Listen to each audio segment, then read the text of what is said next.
Honorable members, the prayer.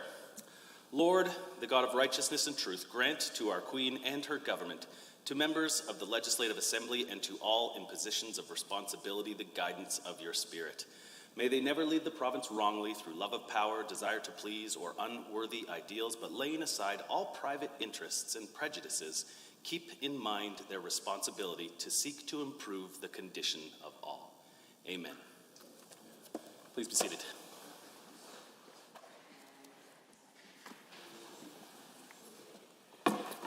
Under Government Bills and Orders for second reading, Bill 20, Justice Statutes Amendment Act 2022, adjourned debate, Member Ceci. Are there any members wishing to join debate on second reading? I see the Honourable Member for Calgary, Buller-McCall has risen. Thank you, Mr. Speaker. I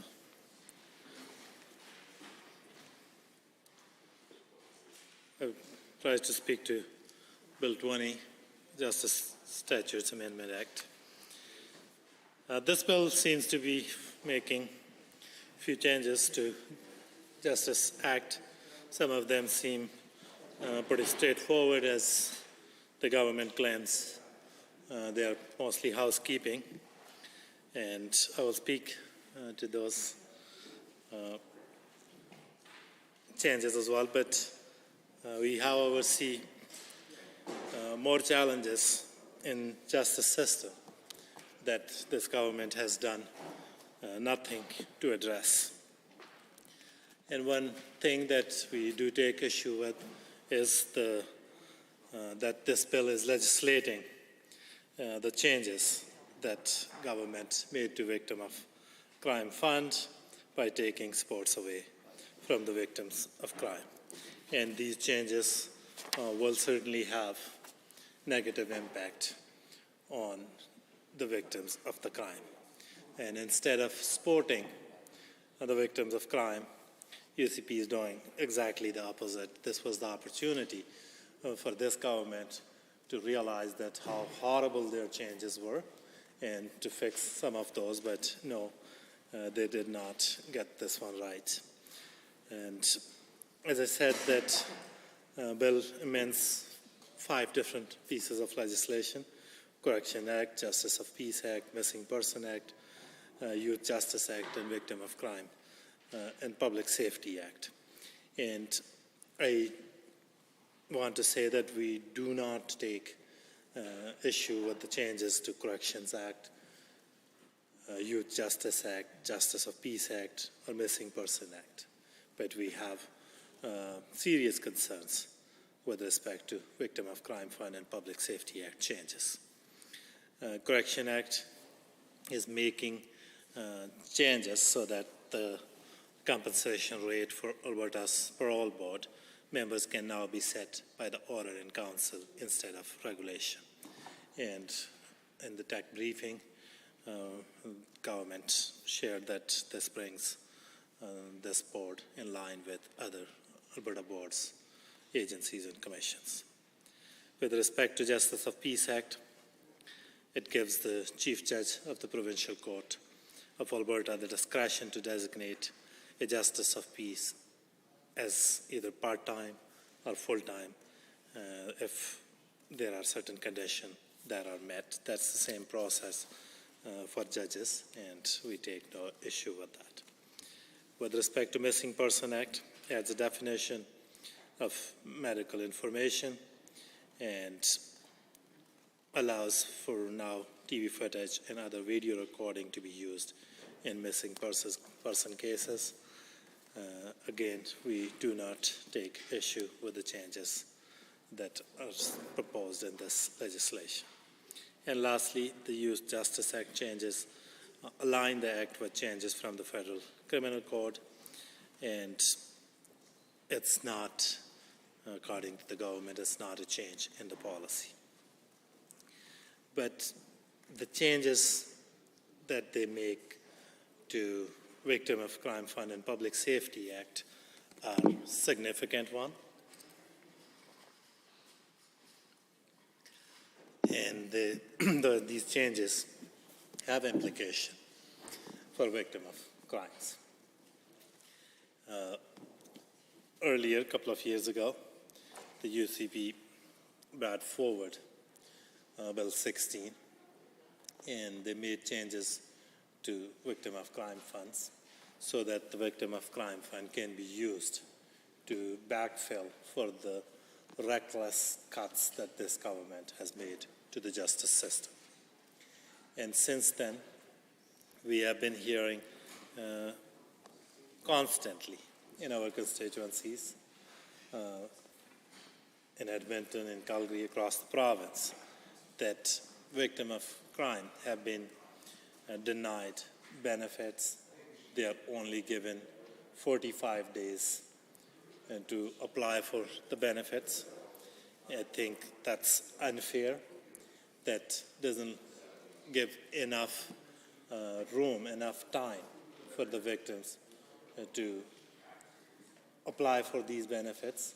Victims should not be forced to apply these benefits within a certain time. They should be allowed to heal on their own timeline. And the changes that are contained in this piece of legislation are making some of those changes, some of those horrible changes, permanent. And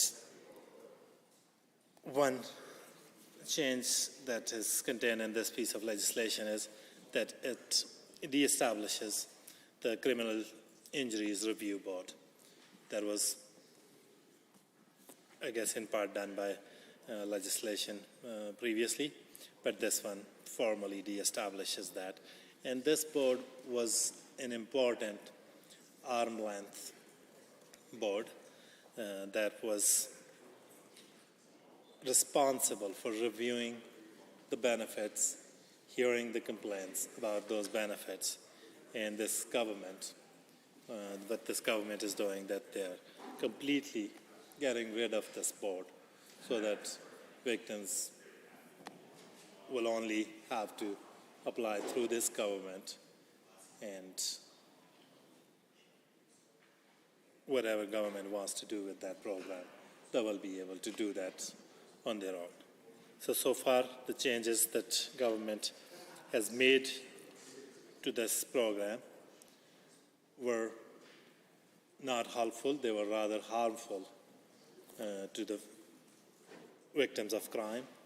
And not one organization across this province, not one organization, supported the changes that government made. And I do challenge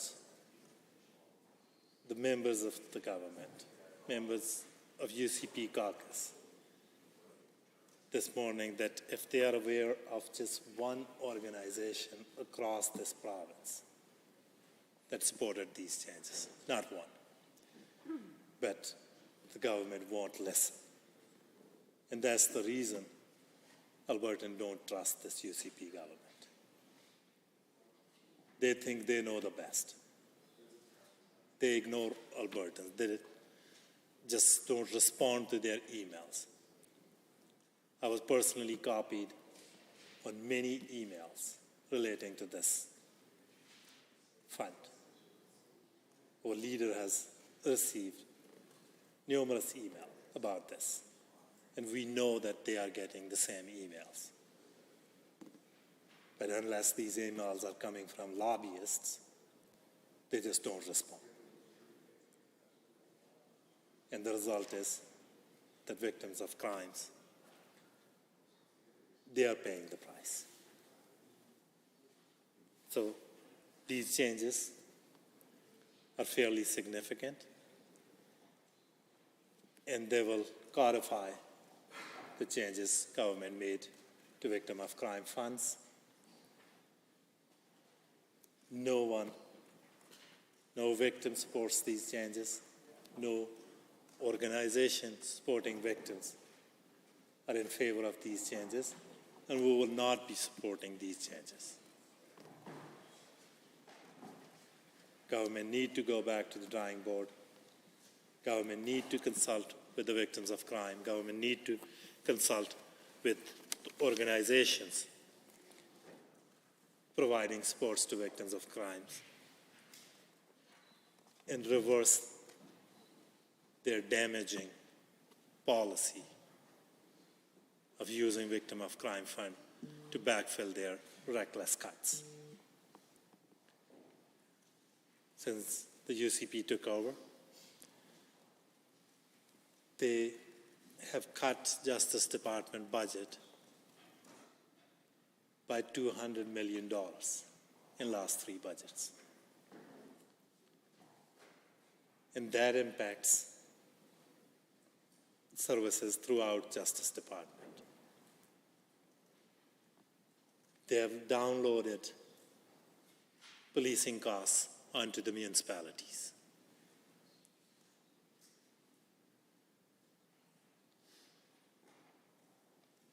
They're making Albertans pay for their recklessness. And when we talk to stakeholders, when we talk to legal community, there are many issues that they will bring up, but that's not the focus for this government. For instance, since they became government, they've been telling Albertans that they will be hiring 50 prosecutors. And year after year, every time when we ask about the progress on that hiring, they will say that they're in the process of hiring those prosecutors. And we do know that because of the Jordan decision, there are so many cases that are at risk of being thrown out because courts won't be able to prosecute them within Jordan timelines. There are so many cases. And Albertans who were victims of those crimes, they won't be able to have a day in court. They won't be able to get the justice they deserve. And that situation has been made worse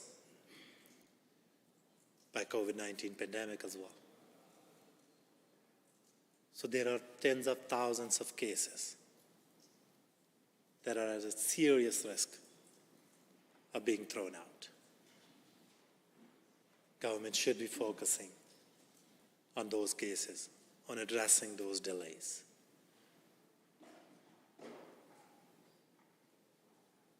That's something Albertans expect this government to focus on. And then, lastly, in Calgary in particular, we have seen a wave of violence, drugs-related, gang-related.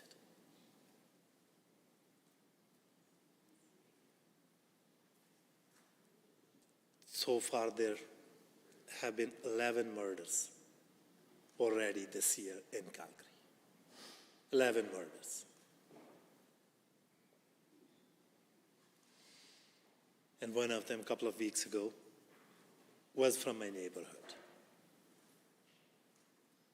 Government need to focus on addressing that wave of violence, because that's first and foremost the government responsibility to make sure that people are safe in their homes, in their communities. That need to be focus of this government.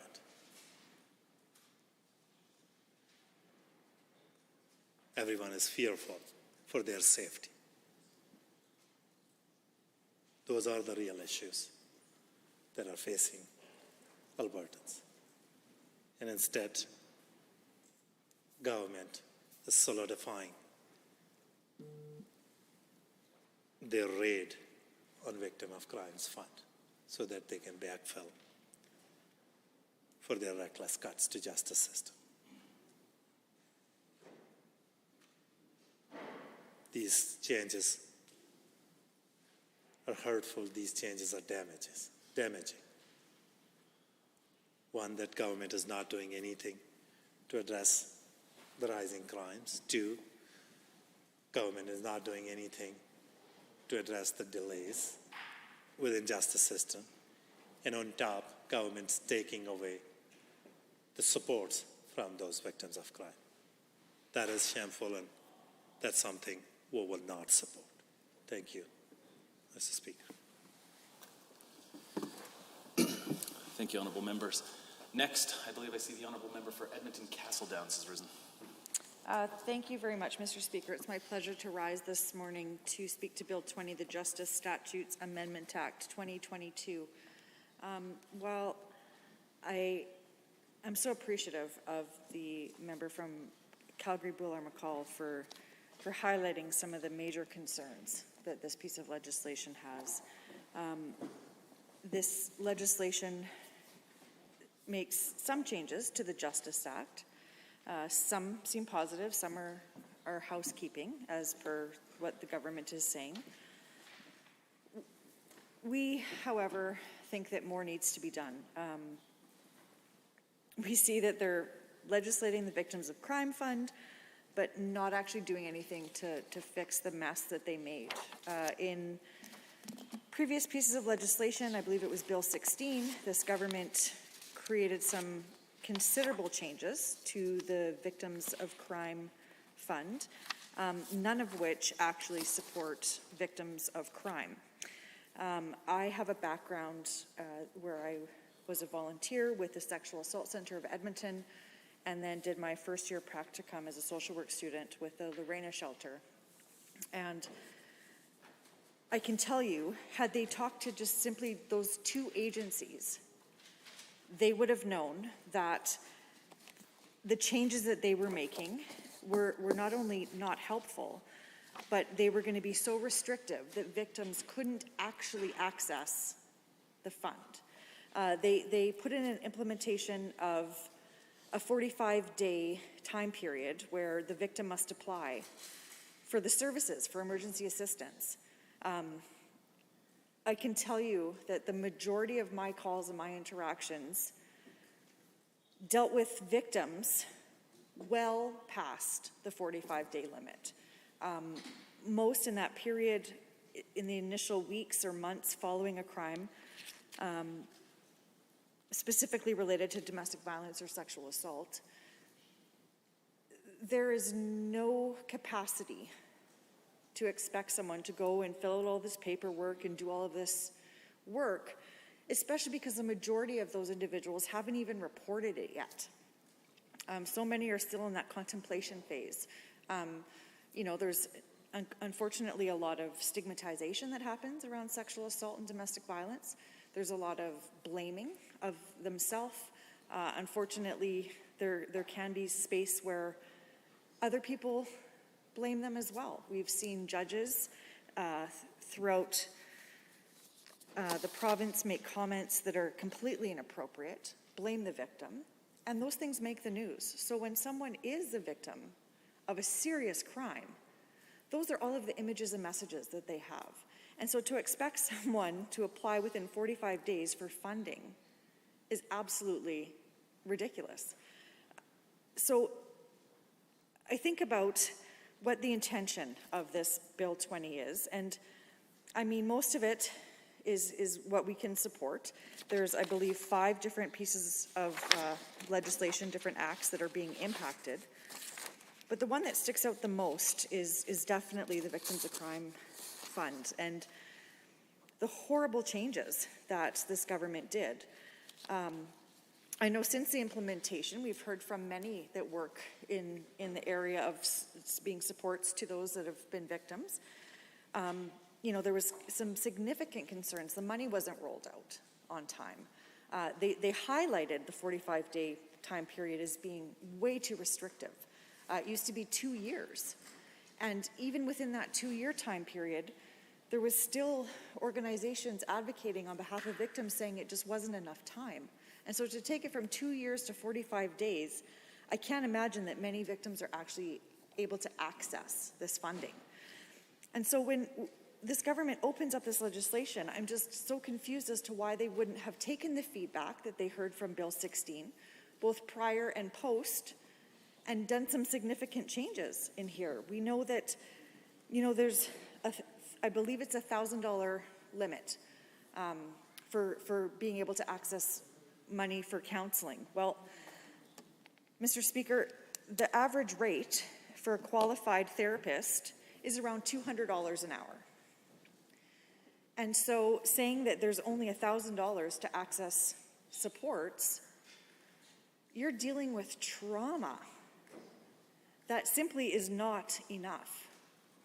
We hear from victims and their families who say they've spent tens of thousands of dollars on counseling.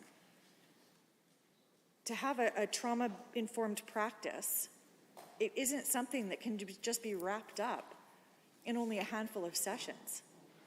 These are situations where, like I mentioned, we're talking about the stigmatization of what happens when someone's been assaulted, acknowledging that there's that impact, acknowledging the societal messages that this person perhaps could be to blame. You have to undo all of that trauma. Oftentimes, I've experienced where there's multiple incidents of trauma. And so the one that they actually come forward and report wasn't the first time that this person has been victimized. And so to think that $1,000 for counseling is the solution is just, it's simply unacceptable to look at that. We have so much trauma that can happen as a result of a crime. And I think that this could have been a really great opportunity for them to fix the legislation that they broke with Bill 16. We know the history and the statistics regarding domestic violence, and we know that it's very unlikely that those that have experienced domestic violence or intimate partner violence don't report within the first incident. When I was at Lorena's shelter, the statistic was an assault happens, a woman is victimized an average of 35 times before she tells one person. 35 times. And that's just telling someone. What happens if that person comes forward and she's not believed? Or she's not supported? Or she can't access shelters because they're overflowing? There's no beds available. Or she can't get in to see a therapist because the wait lists are astronomical. 45 days is just simply not a reasonable expectation for someone to be able to report the crime and then complete all the paperwork that's required. There's some significant barriers that individuals face when they're trying to support services or trying to access support services. And I know that because of this, many individuals choose or are forced to stay in that relationship because there isn't anything available to help them escape safely. We know statistically when a person decides to leave the relationship and they have a plan, that's when they're most at risk. And when I say at risk, Mr. Speaker, worst case scenario is they're killed. This isn't something that is a light topic. It is proven over and over that intimate partner violence, domestic violence, the highest risk to that individual is death. And so when we're talking about things that could actually support victims, they need access to mental health supports. They need access to nonprofits where some of those services no longer exist because they've had to close their doors. I remember working at Lorena, and the amount of calls that we received in a day compared to the amount of beds that we had available was devastating. We were a shelter that was in Edmonton, and we accepted women from all over the province. We had a shelter that had 4 beds for single females, and then we had family beds as well. And so those 4 single female beds were never opened. There was continuously women that required those services. And to have to tell an individual that we don't have a bed, they've created the courage to come forward, they have a plan, they want to escape, it's devastating. So when you think about the decisions that victims that are fleeing domestic violence or intimate partner violence are facing, it is basic safety needs first. Do I have somewhere safe to go? Do my kids have somewhere safe to go? Complicate things more, throw in a family pet. Trying to find a safe shelter or space for a family pet that you know is at risk, because often statistics show that if human beings are being abused in the home, family pets are also being abused.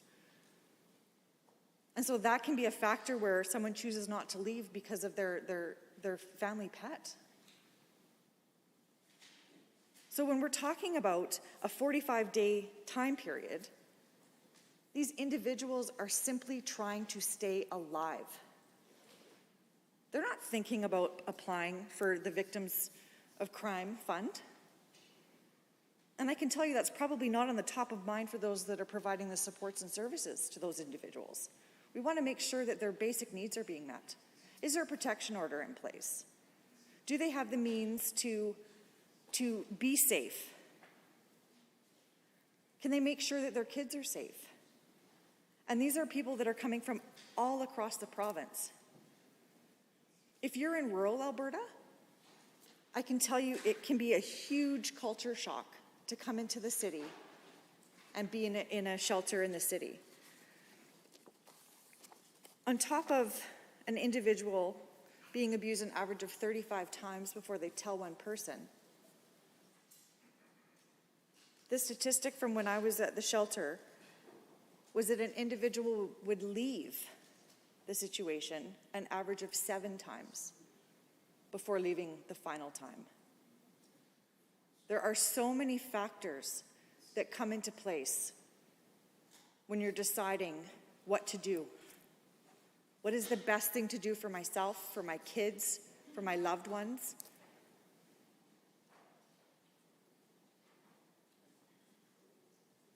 Those are statistics that aren't unknown. They're easily accessible. We have done so much studying when it comes to how best to support victims.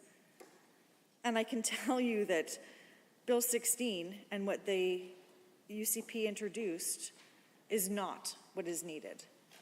Bill 20 would have been a wonderful opportunity to be able to take the mistake of Bill 16 and do some real changes. There's other pieces of this legislation under the other acts that make sense, and they're clearly things that we can support. However, this should have been a place where the UCP fixed what they broke. We heard pleas when this piece of legislation was introduced, and we continue to hear those that are providing services and from victims that there's been so much damage done for those that need to access the Victims of Crime funds that something should be done. Bill 20 would have been the perfect opportunity to make those changes. I have a friend who accompanies police, RCMP specifically, when there is a serious incident. And her job is to help the families. She's a victim support worker. And so she's on call, and she could get a call at any time of day within her area of work to respond. And that's because the police have been called, so we know that there's been a crime. So even within that time period, where it's been reported, the police know that it's happened, we have a date of the incident, she tells me that this still isn't enough time. The priority isn't trying to set up an application to get services. So many of these individuals are in shock. They have no idea of the trauma that can happen. And so with that, Mr. Speaker, I will take my seat. Thank you. Thank you, Honourable Member. Are there any other members looking to join debate on second reading? I see the Honourable Member for Edmonton Beverly Clairview has risen. Thank you very much, Mr. Speaker. I rise to speak to Bill 20, the Justice Statutes Amendment Act, and want to thank my two colleagues who have spoken to this bill and shared their insights and experiences, which helps, I think, Albertans to understand the significance of this bill and the significance of the actions of this government. Now, as pointed out by my colleagues, there's a number of I would refer to them as housekeeping amendments that are being made to, I believe it's 5 pieces of legislation, which, as my colleagues have indicated, I mean, I'll go through them, but they're all reasonable changes. The focus of my comments this morning in second reading will be on the changes that the UCP government made to the Victims of Crime Fund and how frustrated Albertans feel that a fund that is so critical to helping helping support people who have gone through unbelievably traumatic experiences is being used to fund other programs that, quite frankly, the government should be funding, whether it's additional police officers, and especially at a time right now, Mr. Chair, I mean, it should be pointed out that Western Canadian Select has been sitting around $90 a barrel US for some time now. And so, as many Albertans know, every dollar that Western Canadian Select is above what the government budgets is another $200 million in royalties for the government. And so the government has the funds and the means to provide services to Albertans, but this government is choosing not to. And I'll relay some of my experiences working with some very vulnerable young people when I taught at Inner City High School for 6 years. So I guess I'll lead with some of the housekeeping changes for the benefit of Albertans who are paying attention to the debate this morning. So we'll start with the Corrections Act. There's a change where compensation rates for Alberta Parole Board members can now be set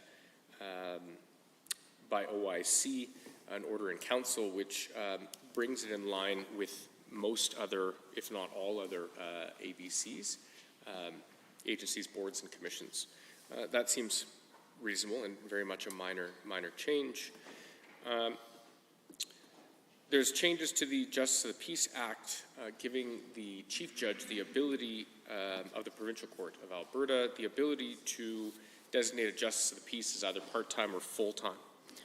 This is similar to the process for judges, and so this brings it in line with with the rest of the justice system.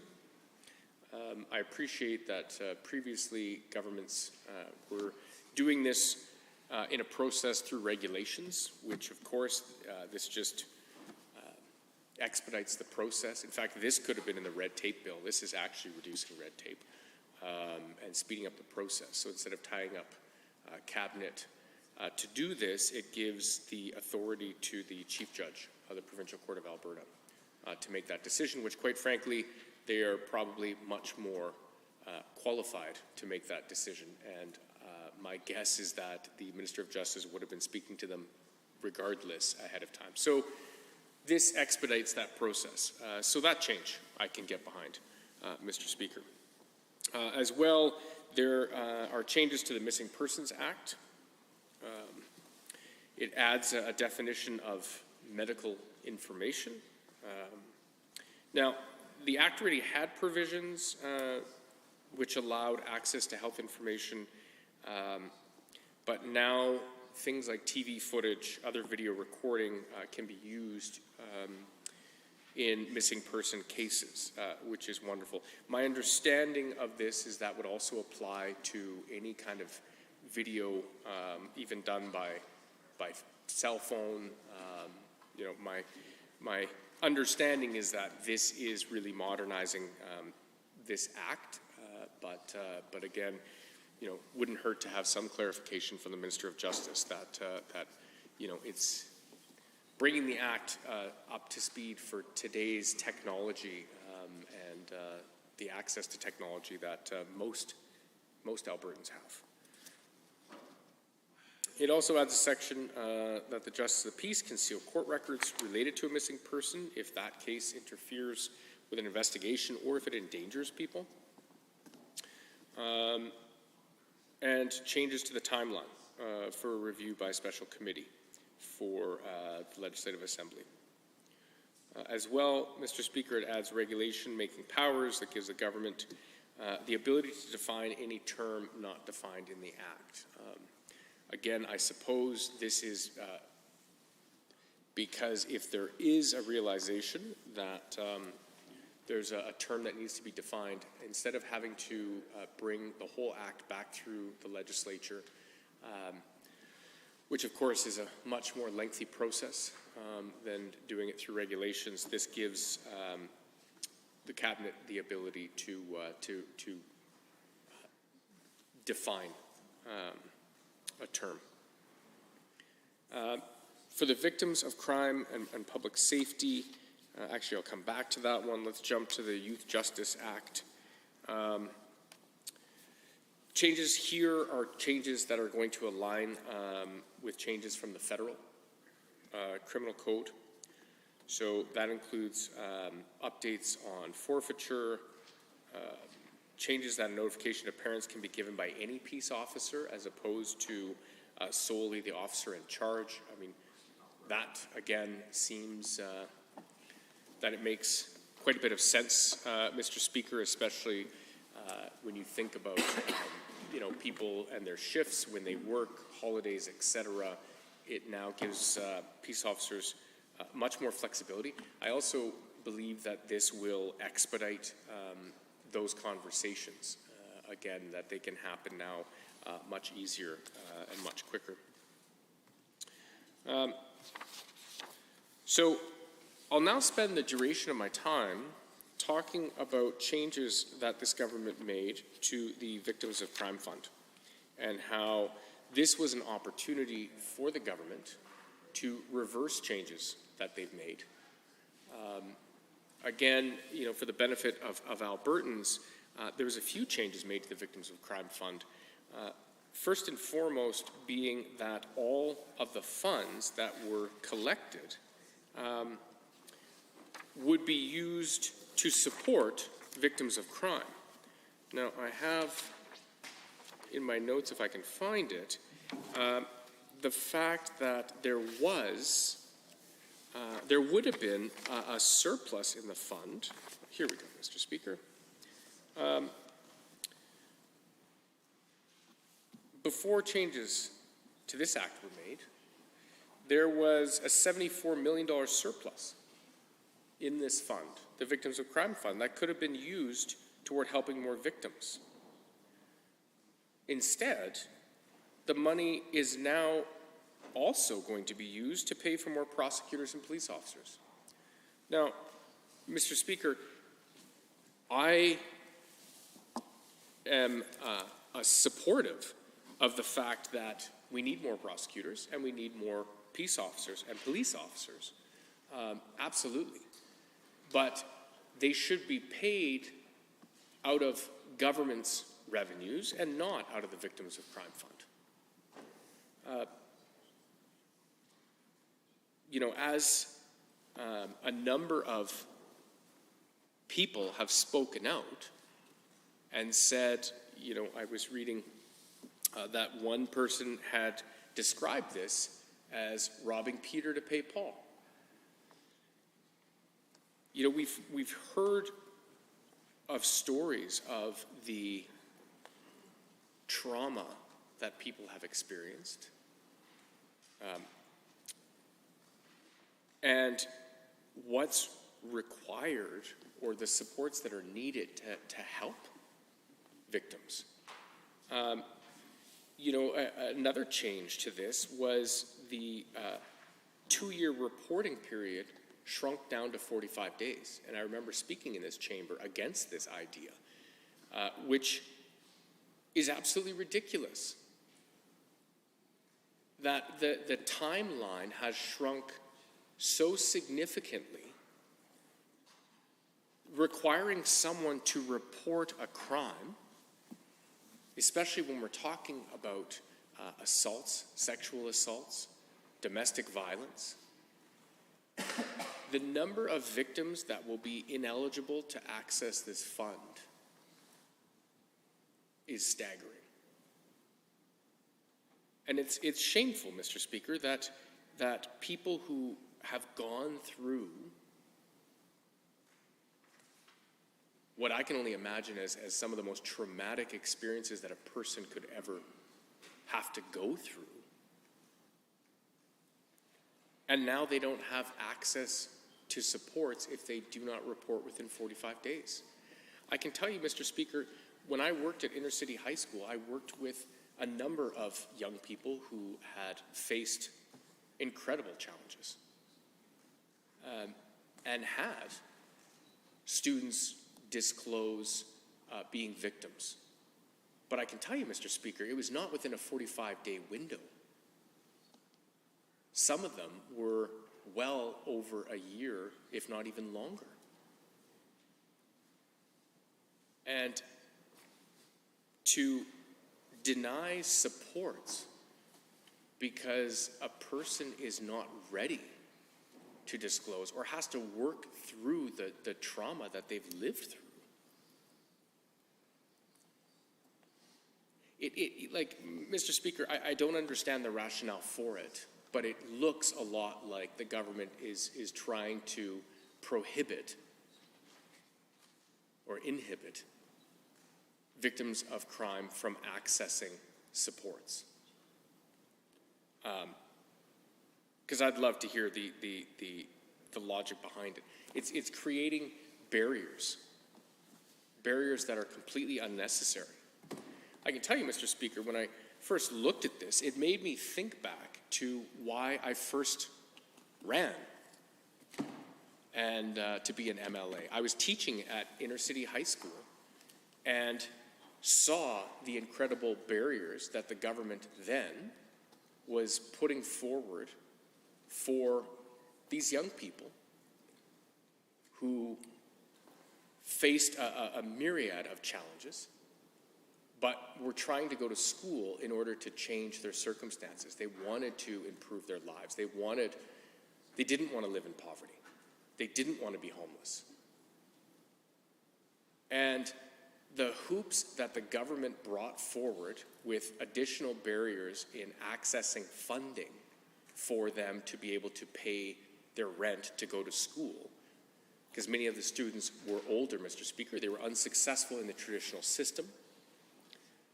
Some of them were born on the streets, born into poverty. Some faced addictions. Some, their parents or parent were in and out of incarceration their whole life. That's their number one role model. And so here they are trying to improve their lives because, Mr. Speaker, if a student or someone who wants to go to school can't access funding to do so, then how are they supposed to pay for food and a roof over their head? A number of the students also had young children, and so there are issues and barriers as far as childcare and daycare. And it was really frustrating to see, Mr. Speaker. There was, I give kudos to the school that provided incredible supports, working with our students, spending hours in front of a computer trying to navigate the system. And here we see again barriers that this government's creating. Thank you, Honourable Member. Are there any other members wishing to join? I see the Honourable Member for Edmonton-Rutherford. Thank you, Mr. Speaker. I certainly appreciate the opportunity to speak to this bill because it gives me the opportunity to speak to an overall trend that I see with this government. In fact, I'm beginning to think that we should not refer to this government as the UCP, but rather as the "Are there no workhouses" government? Charles Dickens. Exactly. Because we see a consistent trend in this government to seek out people who are the most vulnerable in society and to take resources away from them and deprive them of the things that they need. We saw in Bill 16 substantive amounts of money taken away from rape victims to be used at other agreeably useful things in society, but you don't take money away from rape victims to do it. Why would you take it away from the most vulnerable? We've seen with this government the decision to de-index AISH and to move the payment date for AISH to a date that makes it most likely for people who are disabled to end up by having to pay extra fees because of the lateness of their payments. And of course, the de-indexing is actually taking money out of their pockets. So we see this government not only going after rape victims, we see them going after disabled people. We see this government moving to reduce the age at which children in care are supported. And what have we seen in the children in care services? We've seen the most number of children die in care or who have had a recent open file with children's services in the history of this province. So if you're a rape victim, if you're disabled, if you're a child in care, if you're vulnerable, this government is not there for you. We see this government oppose race-based data collection. So people who are oppressed, systematically victims of racism, the government is not there for you. And I can tell you, after over 3 years since the report on the missing and murdered Indigenous women and girls from the federal government has come out, this government has not even issued a single step forward in moving on that. Consistently, what we see is this government taking people who are vulnerable, pummeling them, beating them down, and then kicking them when they're down, taking their money away when they're in the most vulnerable place that they could possibly be. Children in children's services, disabled people, racialized people, and now we see people who are rape victims and specifically people who've actually witnessed the murders are no longer considered eligible for services. You know, this is something I just cannot stand for with this government. This constant decision to go after people who are most vulnerable, to take resources away from them, and to just make the decision that they don't care. This is the whole attitude of Scrooge writ large here in this province, sending people who should be protected by a society into the worst possible circumstances and making the decision that they just have to survive on their own. If they don't survive, too bad. Even if they're murdered, we have no report after 3 years from this government on murdered and missing Indigenous women. 3 years! How much time do you need when the report's are already written for you?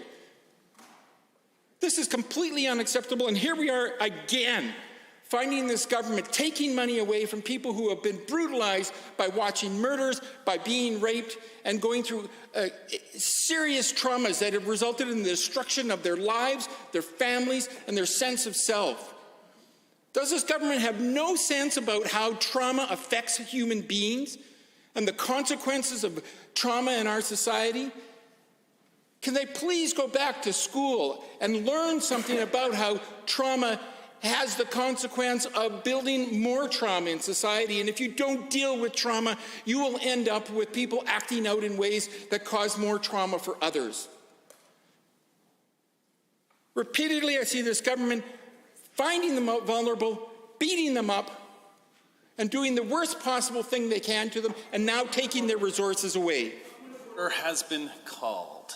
Mr. Speaker, 23 HI and J language that is going to cause disorder. I have been very patient listening to the ridiculous comments from the individual across, but to say that a government beats up on vulnerable, and actually not beats up, beats up. So it wasn't even it wasn't even figurative, it was literal, Mr. Speaker. Quite offensive. Hopefully the gentleman can class it up. The honourable member for Calgary-Buller-McCall. Thank you, Mr. Speaker. I understand that member somehow didn't like hearing about trauma and victims of rape, victims of crime who are stripped of support through this piece of legislation. And we are at the second reading of this bill, where a member can talk about the principles of the bill, changes contained in it, how they impact the society, how they impact Albertans. It's not at all a point of order. I think ministers need to read up on this House procedure book. Thank you. So, at this stage, I don't think that we have brought ourselves to a point where there's an actual point of order. The individual, though, very passionately was discussing about the government, broadly speaking, not individuals. What I would say, though, is that it can get to a point where language chosen by an individual in here can ultimately begin to cause disorder. So what I would do is I would just ask the honourable member to perhaps use some different phrases that may accomplish the same goals. And please, if he could please continue. Thank you. Thank you, Mr. Speaker. Of course, and I'm using an expression, I'm speaking metaphorically, not literally, although it doesn't surprise me the government has trouble with the difference between the two. I do think it's interesting that they are not objecting to the facts that I put forward, that this government indeed has attacked the disabled and has taken money out of their pockets, that they have reduced supports for children who have lived their lives in care, and that we have seen an increase in the number of children that have died subsequently, often from suicide, if you read the Ombudsman's report on this. That they do not argue the fact that they denied race-based data collection, which was asked for by people who are oppressed. They do not deny that they have done nothing about murdered and missing Indigenous women in terms of putting out a report. They've had 3 years to do something. They had a committee work on it for over a year within that period of time and still have done nothing. You notice they do not argue the facts because the facts speak for themselves. The truth is this government does not understand the nature of vulnerability and are more than happy to take resources away from people who are vulnerable. In this case, they're specifically targeting people who have experienced trauma. They're specifically going after people who have been raped, people who have seen murders, and taking resources away from them, just as they did with Bill 16. If they just did nothing, we would be better off. If they had just left Aisha alone, we would be better off. If they had just left the Children in Care bill the way it was, we would be better off. In most of these cases, doing nothing would be a better moral choice than the choices that this government has made. And now we see there are specific actions being taken here, where they're putting in limits of 45 days from the time of the actual commission of the crime to apply for victim services. This is so ridiculous that they do not understand the nature of trauma and how people respond to trauma. If you look at jurisprudence across this country, you will see that governments and courts have said that you cannot put limits on victims because there is a process of dealing with trauma which often extends into the period of years. There was a time you couldn't report a rape if it was over a year old. And governments and courts have said, that's ridiculous. People can't do that. You should be able to report a rape 30 years later. But in this government, in this province, if you do that, you get no resources because, oh, you didn't report it in 45 days. Can you imagine what it's like to go through a sexual assault? Can you imagine what it's like to witness somebody in your family get murdered? And you're supposed to go, I know I'm feeling all these bad feelings, but perhaps I should be reasonable and think about the paperwork I have to do. This is absolutely unconscionable that this government is acting in this way yet again consistently. Their value system is to go after people who are most vulnerable and take the resources away from them. The other thing that this government could do, besides take off this ridiculous limit of 45 days, which is just absolutely in the face of all science with regard to the treatment of trauma, they could actually provide resources, put the money back in that they took out in Bill 16 and say to people, you know what, we're not going to limit your counseling to $1,000 after you've been raped, which is, as has been mentioned in this House, is maybe 5 sessions. And we're going to say, why don't we actually provide counseling for you for a period of a year or 2, regardless of the cost? Because that's what most trauma victims actually need. Trauma is not readily resolved. I worked in this area for many, many years, as you know. And I wish we had a better resolution. I wish people could come in with me and they could work with me, and within 5 sessions, it's all gone. They're happy. They're at least in a functional place where they can move on in society.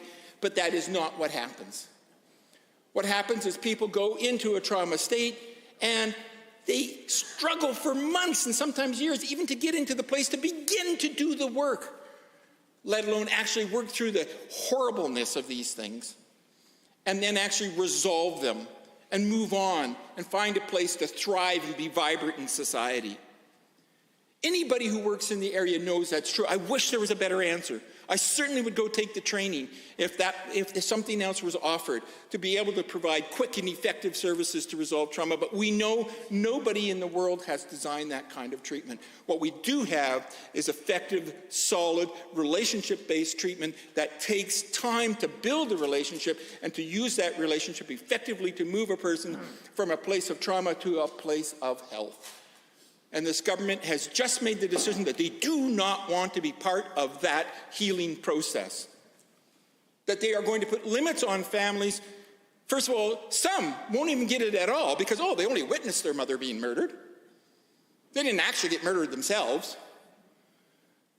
And others who have been sexually assaulted or other kinds of assault will be told, get over it, get on with it quickly.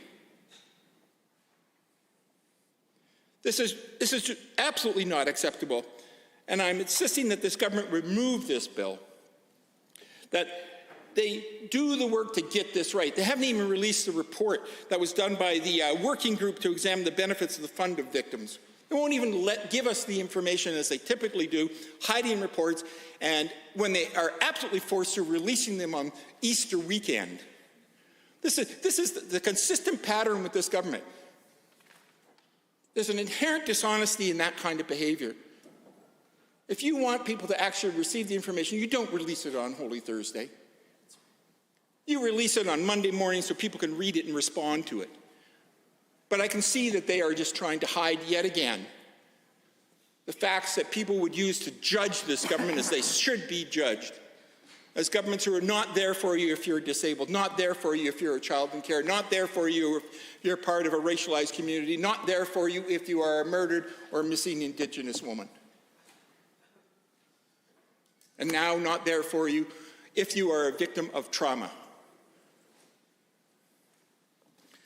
This government needs to remove that 45-day limit now, before this bill moves forward. This government needs to increase the actual resources available to families and not limit it to $1,000. This government must reinstate the financial benefits for all survivors of any kind of victimization, because you are not the judge of how people respond to a traumatic incident. For one person, a traumatic incident may not be overwhelming, but for somebody who's had a previous traumatic incident, even a small crime can be triggering of the initial traumatic incident. I worked with one person who was a bank teller, and someone came in to rob the bank. She wasn't even the one who had the gun pointed at her, but she came into therapy because she was deeply traumatized, because she had experienced previous traumas of being victimized as a child, being sexually assaulted, and therefore came back to me, because I helped treat her when she was young, to say that she was struggling again. She's the kind of person that would not get any resources from this government because the gun wasn't pointed at her. She just happened to be in the bank at the time the robbery occurred. But for her, it was real trauma because it was an echo of the trauma that she experienced as a child and made her feel vulnerable again and needed to come back into therapy in order to go back to that place where she found health and healing. And this government has made the decision that she is not worthy of services. She is not worthy of support. This government needs to open up the money that is available in the Victims of Crime Fund into new exploratory ways of treating people and building community around people who have been victimized. There is supposed to be a surplus in this fund until the government raided it. And now the government is denying, put a moratorium on grant applications for new programs to come forward. And there's no reason to do that. You have the money. As was previously stated by one of my peers, oil is at the highest it's been for very many years. You have an abundance of dollars. Now, I know it can't be spent on everything, but you would think that people who are victimized and traumatized would be at least somewhere near the top of priorities. But no, you know what's at the near top of priorities? A war room, which doesn't report on anything and hasn't accomplished anything in many years and spends more money on a daily basis than this program gives to people who have been victimized. This is completely... Sorry, can I Yes. intervene? Thank you for that, and I appreciate, just further to that, let's not forget that the Victim of Crime Fund is funded from resources that are seized by other criminal activities too, right? So it's not as though it's like money that is from oil revenues, but rather it's is money that's accumulated from, let's say, the seizure of assets in a criminal situation. Would you like to respond? You have only about 12 seconds at this stage. Okay. I think I've made my point. I think that the government needs to sit down and look at its decisions from a value-based perspective and to start treating people who are vulnerable with respect. Thank you, Honourable Member. Are there any other members wishing to join in the debate? I see the Honourable Member for Edmonton Gold Bar. Thank you, Mr. Speaker. I'm pleased to rise and offer a few comments as well on Bill 20, the Justice Statutes Amendment Act. And let me first start off by thanking my friend from Edmonton, Rutherford, for bringing so much passion to the debate. He has been a fierce advocate for victims of crime and for better treatment of victims of crime from this government from the very day that he was elected. And I really appreciate the fact that he brings his significant experience as a social worker and person who is engaged in therapy for people for many, many years. I appreciate that he brings that perspective to the House. It's one that I think is very much needed, and certainly the government would benefit from – taking his advice into consideration. I would also like to say that I appreciated the member from Edmonton Rutherford's references to Dickens. I too am a fan of Dickens, but not Charles Dickens. I'm a fan of Little Jimmy Dickens, whose hit in the 1960s, May the Bird of Paradise Fly Up Your Nose, certainly one of the most outstanding country music songs of all time. I want to build.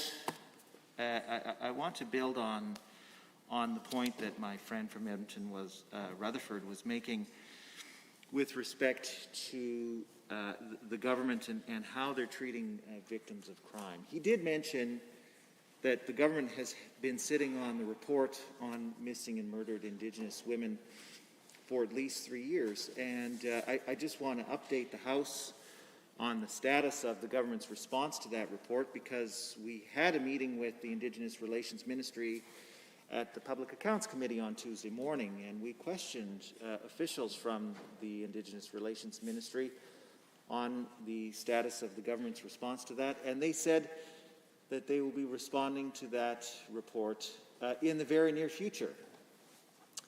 So I certainly hope that that provides everybody with assurance that the government is taking this issue very seriously, because after 3 years of waiting for a response, to hear that the response is coming sometime in the near future is not exactly the assurance that people were looking for.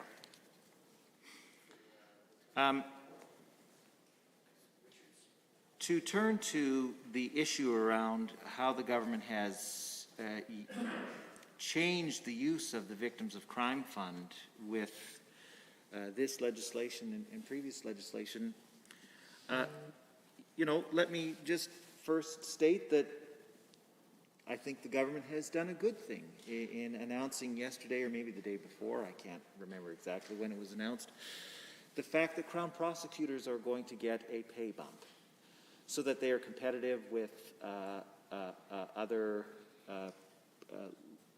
lawyers, people working in the field, because I think that it's important that we pay Crown prosecutors the salary that they deserve, and pay them enough to keep them working for the Crown instead of losing them to other areas of law.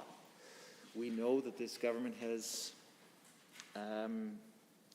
had a serious problem with workforce morale in the Crown Prosecutor's Office. And I sincerely hope that by increasing the pay, that the government will be able to better retain Crown prosecutors, better attract Crown prosecutors, because this is a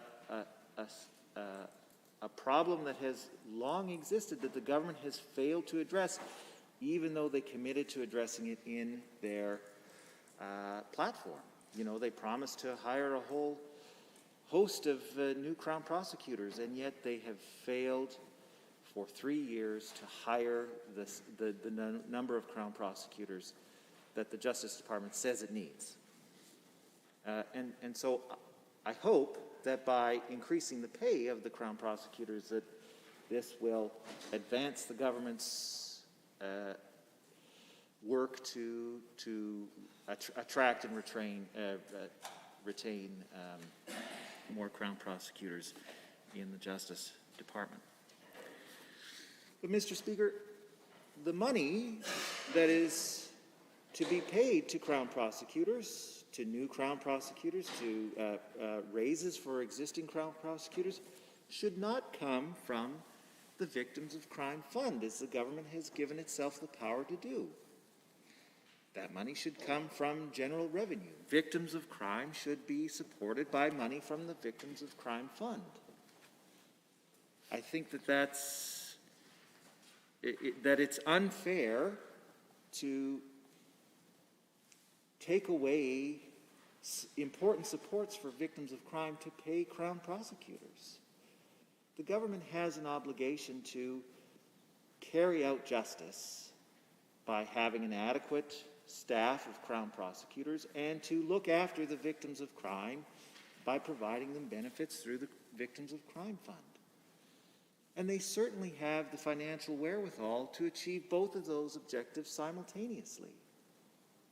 There's certainly no cost pressure that the government is facing right now that would prevent them from doing both of those things at the same time. They can keep the money in the Victims of Crime Fund for use by victims of crime and also give a pay increase and hire more Crown prosecutors at the same time. It won't affect their bottom line. They'll still probably run a surplus this year if they did both of those things. It's outrageous to me that they would try to achieve their objectives in one area of the Justice Department by sacrificing the needs of victims of crime. That's incredibly unfair to me, especially at the same time granting profitable corporations a $4.7 billion tax cut. Why does somebody who has been a witness to murder or victim of sexual assault have to go without important supports to deal with the trauma that they've suffered, while shareholders of insurance companies get to increase their dividends? That's not fair. But this is the way that the government continues to prioritize the people of Alberta. If you are an investor, you get every benefit, every support from the government. If you're a victim of crime, you have to fight tooth and nail to get the bare minimum of supports from the government. That's incredibly unfair. You know, Mr. Speaker, we had a high-profile violent crime occur not too long ago in the constituency of Edmonton Gold Bar. A young man by the name of Karnveer Sahota was murdered by, allegedly, 7 children while waiting for a bus on his way home from school. It is horrible. And my heart goes out to his family, who are suffering the pain of that loss. But what's made it worse, Mr. Speaker, is that if they wanted to apply for support and benefits through the Victims of Crime Fund, they only have 45 days to do it.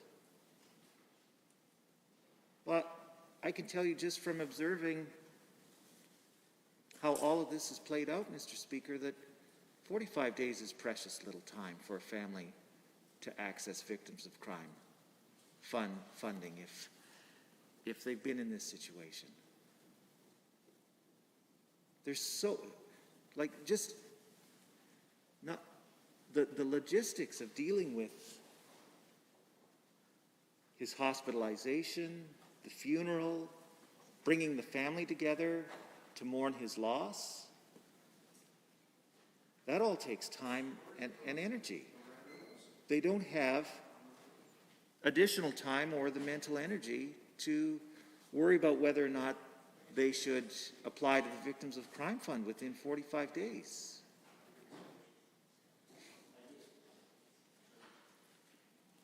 Moreover, Mr. Speaker, this crime has victimized hundreds of other students. This kid was murdered in full view of a school of about 900 students.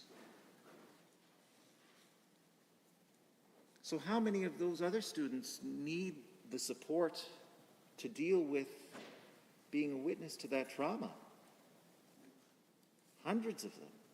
And there are no supports for them now through the Victims of Crime Fund because they're not eligible. If you're a witness to a homicide, you no longer qualify for benefits through the Victims of Crime Fund. Now, maybe people would say, well, surely the school must have support for them. Can't they just talk to the counselors at school? The answer is no. On the very day that McNally High School brought in grief counselors to help these hundreds of students deal with the trauma of witnessing one of their fellow classmates get murdered at a bus stop, that same grief counselor was given his notice that he was no longer to be employed by the Edmonton Public School Board. They couldn't afford to keep him on. How is that fair? So this government has failed that family twice over. Failed that family and the students of McNally High School twice over. They've told everyone who has been victimized by that crime that they are no longer eligible for benefits, and they've taken away the important supports that should be there in this, that should be there in the school for these kinds of cases.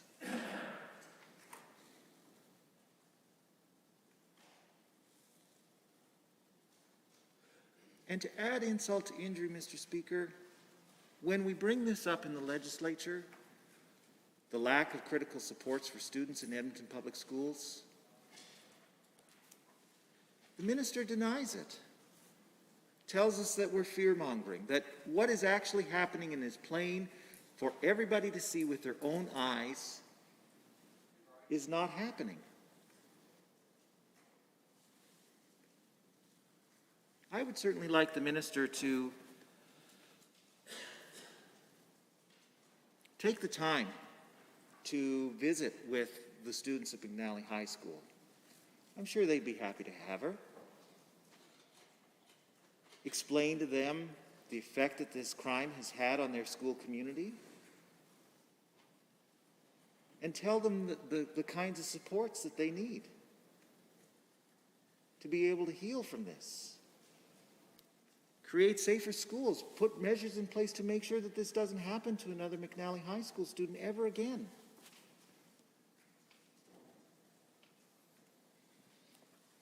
And my hope is that by doing that, that the minister's heart would be opened, that she would let go of this story that she continues to tell, that the supports that Edmonton Public School students are getting are sufficient, because they're not. And that she'd reverse the decisions that she's made to claw back funding from those students. You know, it's easy when you sit here in this house and all you have is the budget documents in front of you to think that what you're doing is sufficient to meet the needs of the students. But if the minister were to actually visit McNally School right now, I'm sure that she would come back to this legislature telling a different story. Because you can't not be moved by listening to what the students and the staff have experienced as a result of this. And they need much more support than what they're getting to get through this. And it's not coming from anywhere. It's not coming from the Victims of Crime Fund. It's not coming from the budget of the Ministry of Education. And it's not coming from anywhere else. Those family members and those students are left completely on their own to deal with this.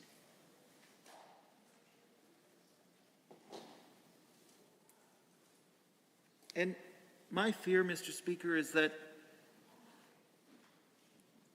if the family of that student and his classmates at McNally High School aren't able to sufficiently deal with this trauma, that will have a negative outcome, that will lead to further violence and crime. I think we have an opportunity here, Mr. Speaker, to stop the cycle of violence, and I hope the government takes it. Thank you. Thank you, Honourable Member. Are there any other members wishing to join? Order! Order! Are there any other members wishing to join debate? I see the Honourable Member for Calgary East. Thank you, Mr. Speaker. I am pleased to rise today to speak in favor of Bill 20, Statutes Amendment Act 2022. First, I want to thank the Minister of Justice for bringing this bill forward. Part of these responsibilities of this legislature is to continuously update current legislations to align with current societal realities and changes in our province and country.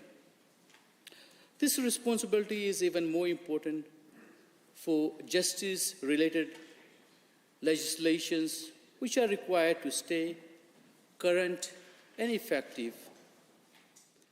This bill is a demonstration of the UCP government's commitment to ensure that Albertans have access to justice.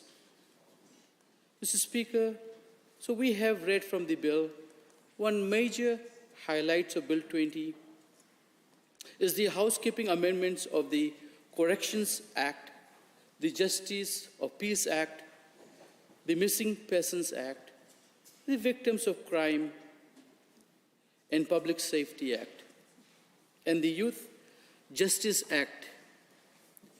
I fully support the changes proposed in this bill, which will streamline the appointment process for justice of peace and clarity the processes for police working cases on missing persons. There are also changes that will bring provincial legislation in line with changes of Canada's criminal code. Some of these changes include renaming Death Benefit in Victims of Crime Public Safety Amendment Act to Funeral Expense Reimbursement. We all know the trauma the families and friends of missing persons go through in finding their loved ones. This bill will make it possible for our officers to resolve missing persons cases in a timely manner.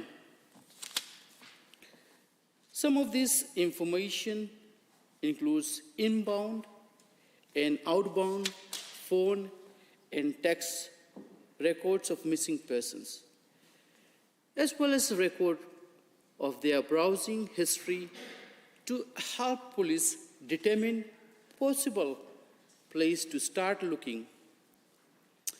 The bill also proposes access to single records from wireless device, which will indicate the possible location of a missing person. This will go a long way to improve the efficiency, effectiveness of police search for missing persons because they will have more tools at their disposal to work on the missing persons case. Administrative changes are also proposed in the Corrections Amendment Act, which will ensure that compensation rates of Alberta Parole Board members are set by order in council rather than from regulations. These changes will greatly improve the functions of the board and bring their in consistency with other government agencies, boards, and commissions in Alberta.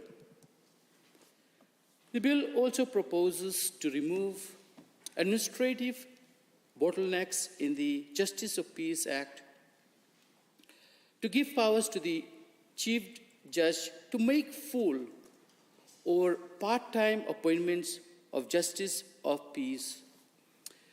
With these changes, the Chief Judge, in accordance with established laws and approval of the Judicial Council, will have the flexibility in judges and masters in chambers for new assignments for the remainder of their appointments, either on the full-time or part-time basis. With the passage of this bill, there will be efficient and effective court administration. Mr. Speaker, it is important to examine our laws and justice system and look for ways to improve them by removing that slows down the justice system. This proposed legislation puts forward a number of changes that will modernize Alberta's justice system by removing redundant clauses and correctly adjusting dated references in existing legislation. The new legislation will modernize the wording of these legislations and bring up to speed with the current realities in Alberta's justice system. The bill proposes changes to Alberta's justice system, and it is pleasing to note the proposed bill will significantly align Alberta's justice system with other jurisdictions in Canada. In my view, the administrative and housekeeping reforms included in this bill will help Alberta to update legislations that govern its justice system and bring relief to Albertans. The job of government is fundamentally to respond to the calls from the public for changes in different areas of society and to advance the well-being of its people.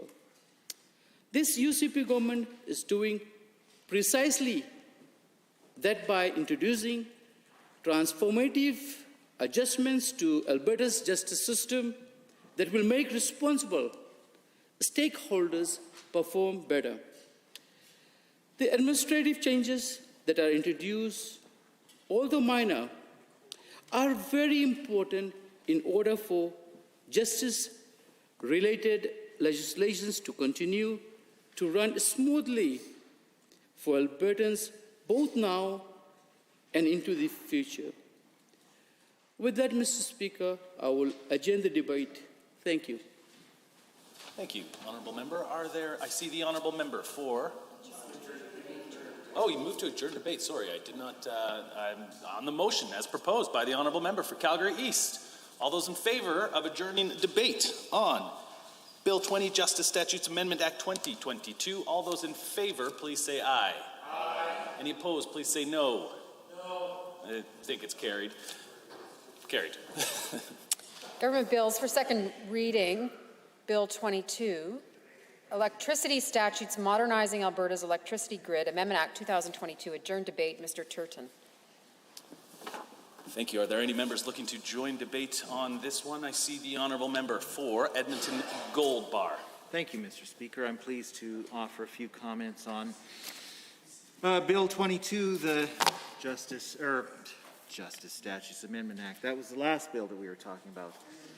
This is something else entirely, Mr. Speaker, and I'm sure that the name is incredibly clever, reflecting the Electricity Statutes Amendment Act, of course. So I think that the government is making some positive moves here in modernizing the electricity grid. And certainly the legislative changes that are being allowed here to allow for energy storage to be incorporated into the grid and function on our energy market are positive and much needed moves to modernizing the energy grid. As my friend from Lethbridge West said in her comments on this bill a few days ago, that any forward-looking government would recognize the need to decarbonize its electricity system, and that by enhancing the capacity for energy storage on that electricity system, I think that we are moving in the right direction with regards to that. We have a long way to go, though, Mr. Speaker, when it comes to decarbonizing our electricity grid, because even though our government phased out, or accelerated the phase out of coal-fired electricity.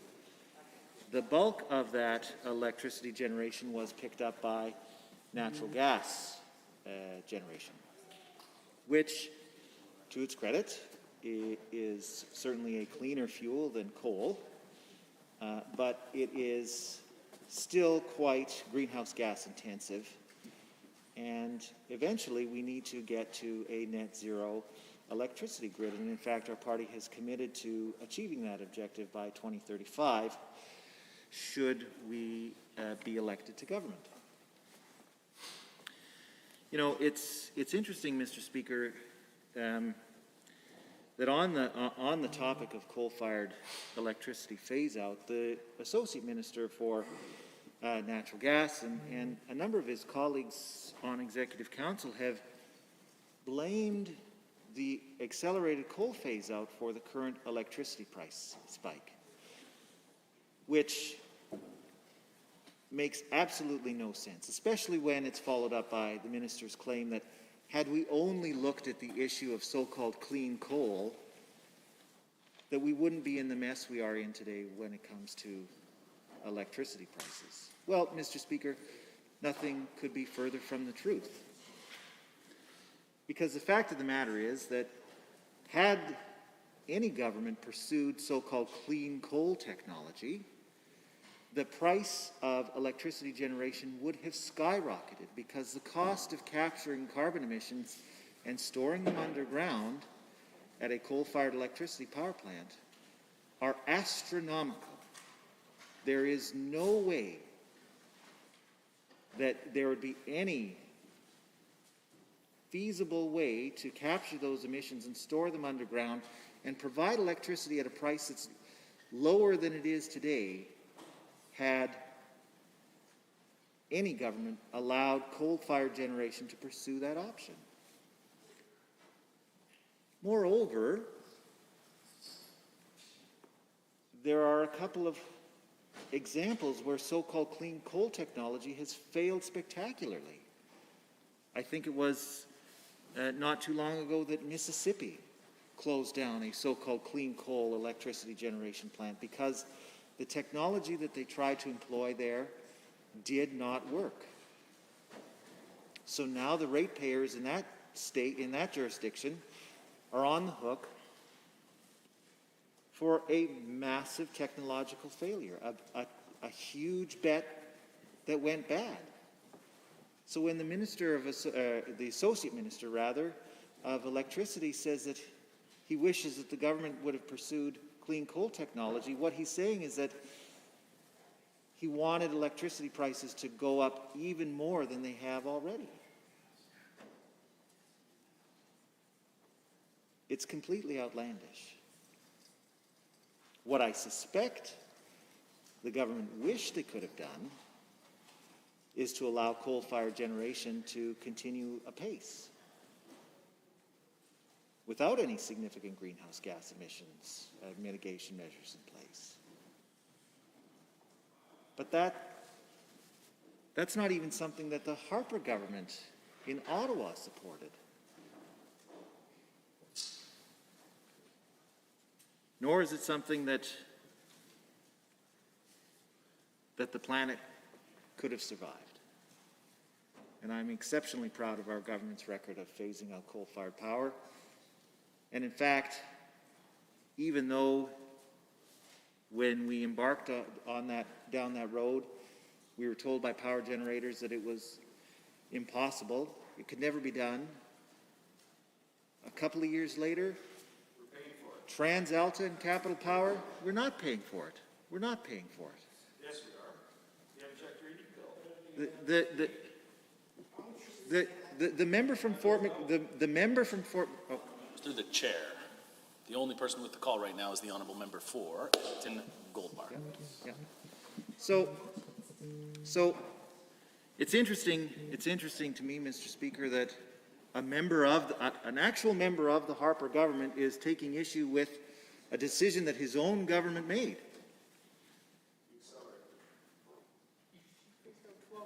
And what the member fails to recognize is what additional costs the people of Alberta would have paid if we hadn't made that decision. He's laughing because I think he suspects that climate change isn't real and it doesn't have actual costs to the people of Alberta. But it does.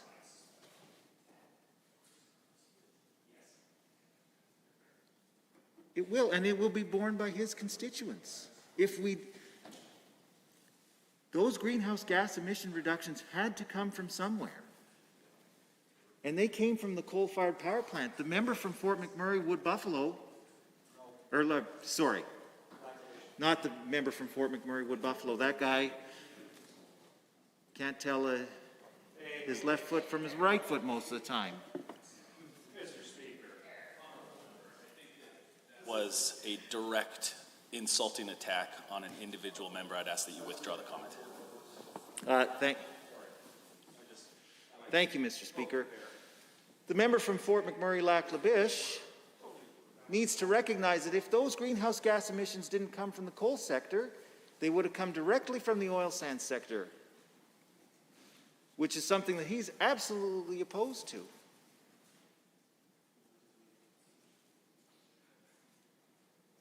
We need to recognize that climate change is a serious and imminent threat and that we need to do something. We need to take meaningful action, and our government did that, and we shut down coal-fired power.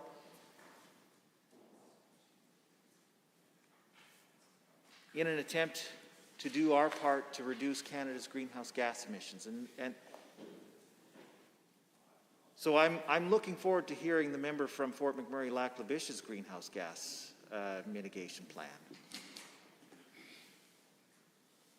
If he thinks that he could do it cheaper without making the kinds of impacts that our government made, then he's welcome to present his plan.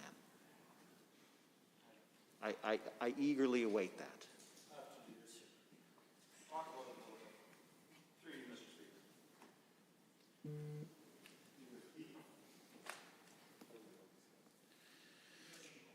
The minister has also claimed that skyrocketing power prices have been the result of what he says are our government's overbuild of the transmission sector. I agree. I have two things to say about that. First of all, if the associate minister is so concerned about the overbuild of the electricity transmission sector, then he should maybe take that up with the member or the Minister of Municipal Affairs. Ask him why that decision was made, because that's exactly who made it. Redford era PCs. And in fact, the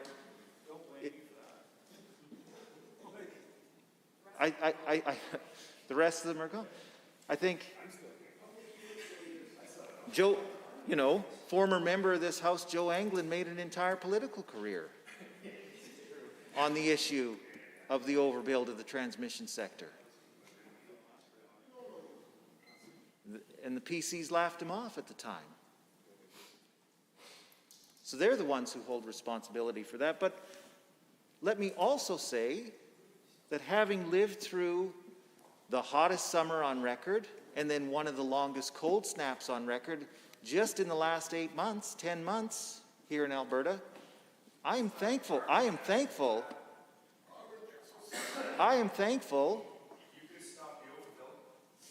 that we had the capacity in the electricity sector to generate and transmit that much power. Because if we hadn't, there would have been people freezing to death in their homes this winter, and there would have been people who died from the heat because they didn't have access to air conditioning. And we know that people did die from heat. Hundreds of people in Calgary died from heat exposure because they didn't have access to appropriate air conditioning.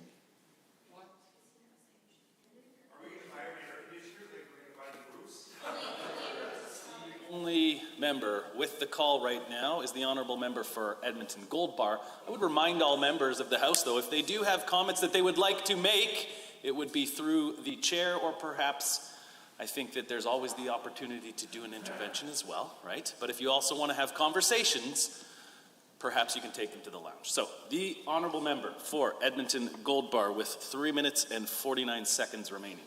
Thank you, Mr. Speaker. The member from Cardston-Siksika asked me if I think the government should buy people air conditioning. I certainly do. At least people in long-term care facilities. There are hundreds of people in long-term care facilities who had to withstand. I think the next time I stand up, I'm going to call members out and say, perhaps you would like to go have a conversation in the lounge. We have the honourable member for Gold Bar. If you could please stick to the bill at hand, Bill 22, that would be very appreciated. 334 remaining. Well, thank you, Mr. Speaker. And of course, all of the comments that I've made have been directly applicable to the electricity system.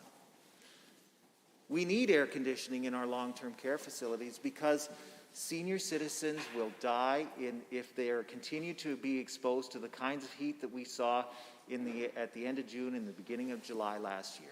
That is a fact. And the government has a responsibility to look after those people, to make sure that they lead lives that are as good as can be. And if the member from Cardston-Siksika would like to visit some of the long-term care facilities in Edmonton Gold Bar and see the kind of conditions that people are living in currently, I am more than happy to give him a tour.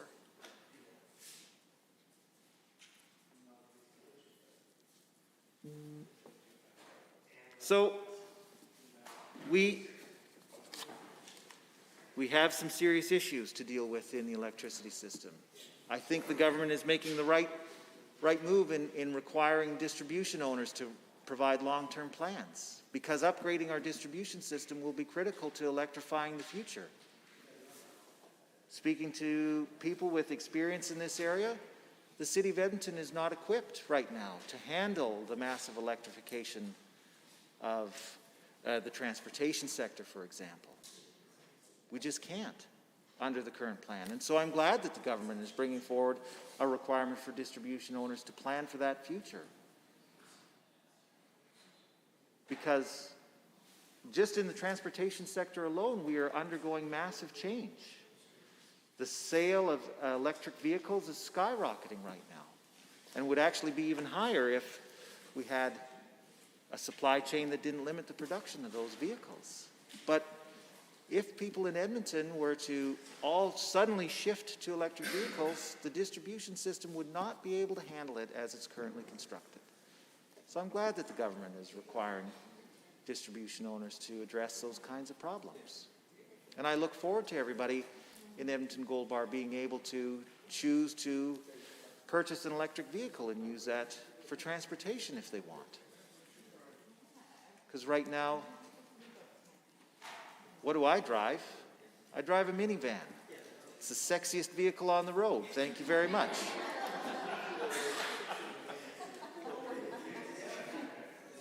I'm happy to take the member on a cruise through Edmonton Gold Bar if he wants to enhance his cred there.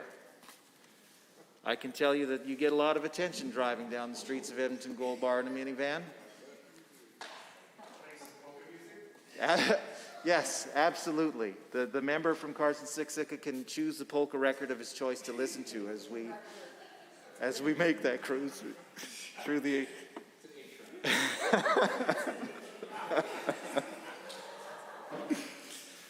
Yeah, I had to have my minivan modified to include an 8-track player so that I could listen to my old polka 8-tracks.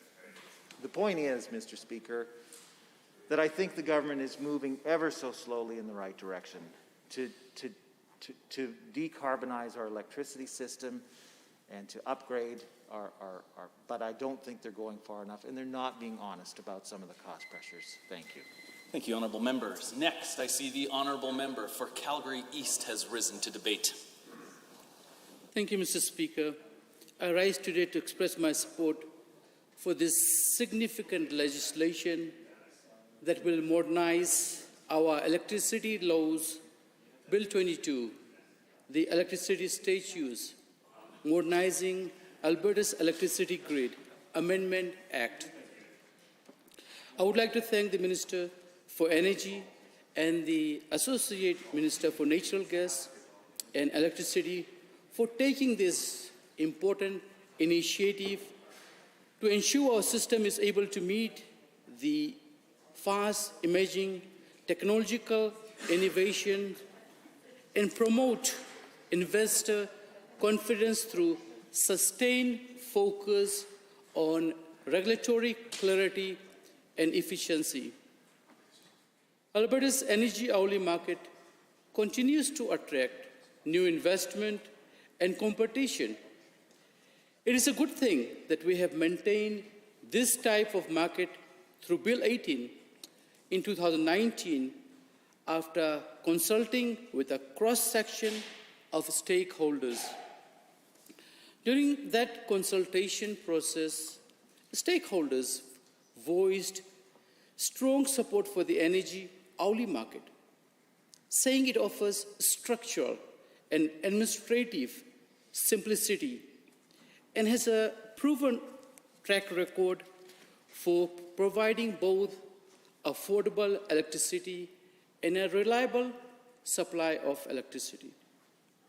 Investors express confidence and willingness to invest in an energy hourly market, saying it is established and understood, which offers greater certainty regarding its future performance.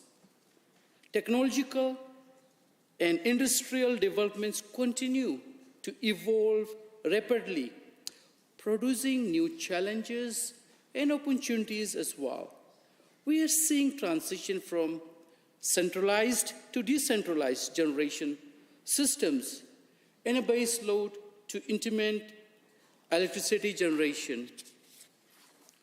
Alberta's electricity system, like many globally, is seeing the way that electricity producers and consumers interact with and use the electricity grid evolve as innovative technologies and changing consumer behaviors are increasingly asking a one-way flow power system to operate in a bidirectional or two-way manner. This can also be seen from this significant rise in distributed energy resources, including distributed generation like solar panels, small natural gas fuel generators, energy storage, electric vehicles, and controllable loads. With these emerging advancements occurring, Bill 22 will reinforce our energy hourly market and maintain market competitiveness. It will ensure consumers have a safe and reliable, affordable electricity while promoting investor confidence through regulatory efficiency, policy clarity, and removal of needless barriers. More and more consumers have expressed interest in self-supply with export system.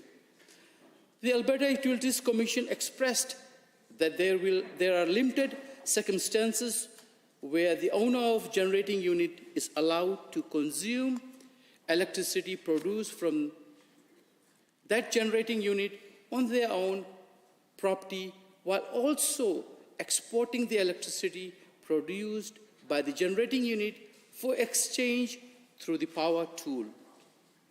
Where no exemptions apply, the owner of a generating unit is prohibited from using that unit to supply on-site load and export electricity generated for exchange through the power tool.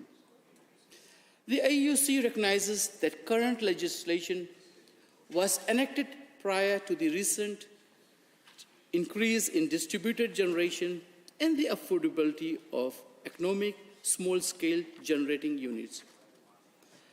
Having said that, Mr. Speaker, in late 2019, consultation on the issue of power plant self-supply and export was made, and majority of the 33 submissions received were in favor for the option of having unlimited self-supply and export, which requires a change to the statutory scheme and may require changes to existing transmission and distribution tariff structures.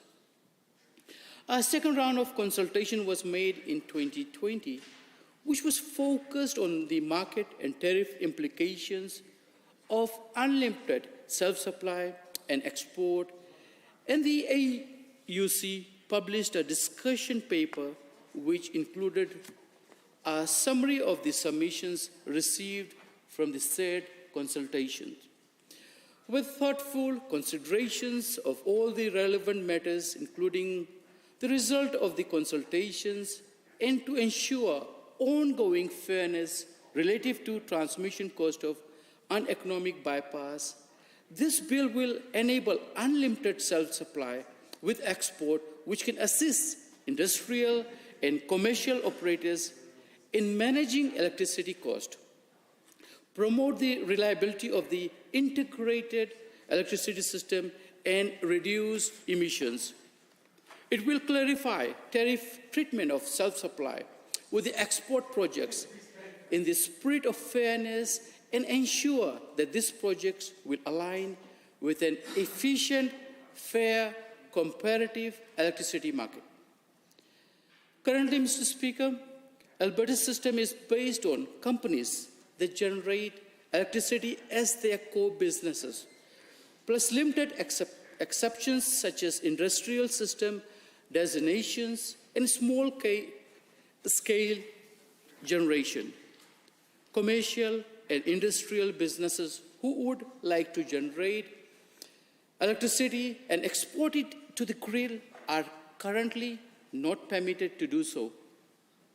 By enabling self-supply with export, everyone who wants to generate their own electricity will be able to do so and export the excess electricity to the grid and will pay their fair share of the overall system cost from which they benefit, including transmission. Increased self-supply with export is not expected to increase electricity cost for Albertans, but rather the additional generation would help stabilize energy prices and encourage electricity market competition. With greater competition, consumers would expect more options and different offers. Also, the system is designed to ensure those participating pay their fair share of system cost, which in turn would keep the system cost stable for consumers. In addition, Mr. Speaker, will explicitly provide the definition energy storage resource, which is lacking in the current legislative framework and inadvertently limiting its application.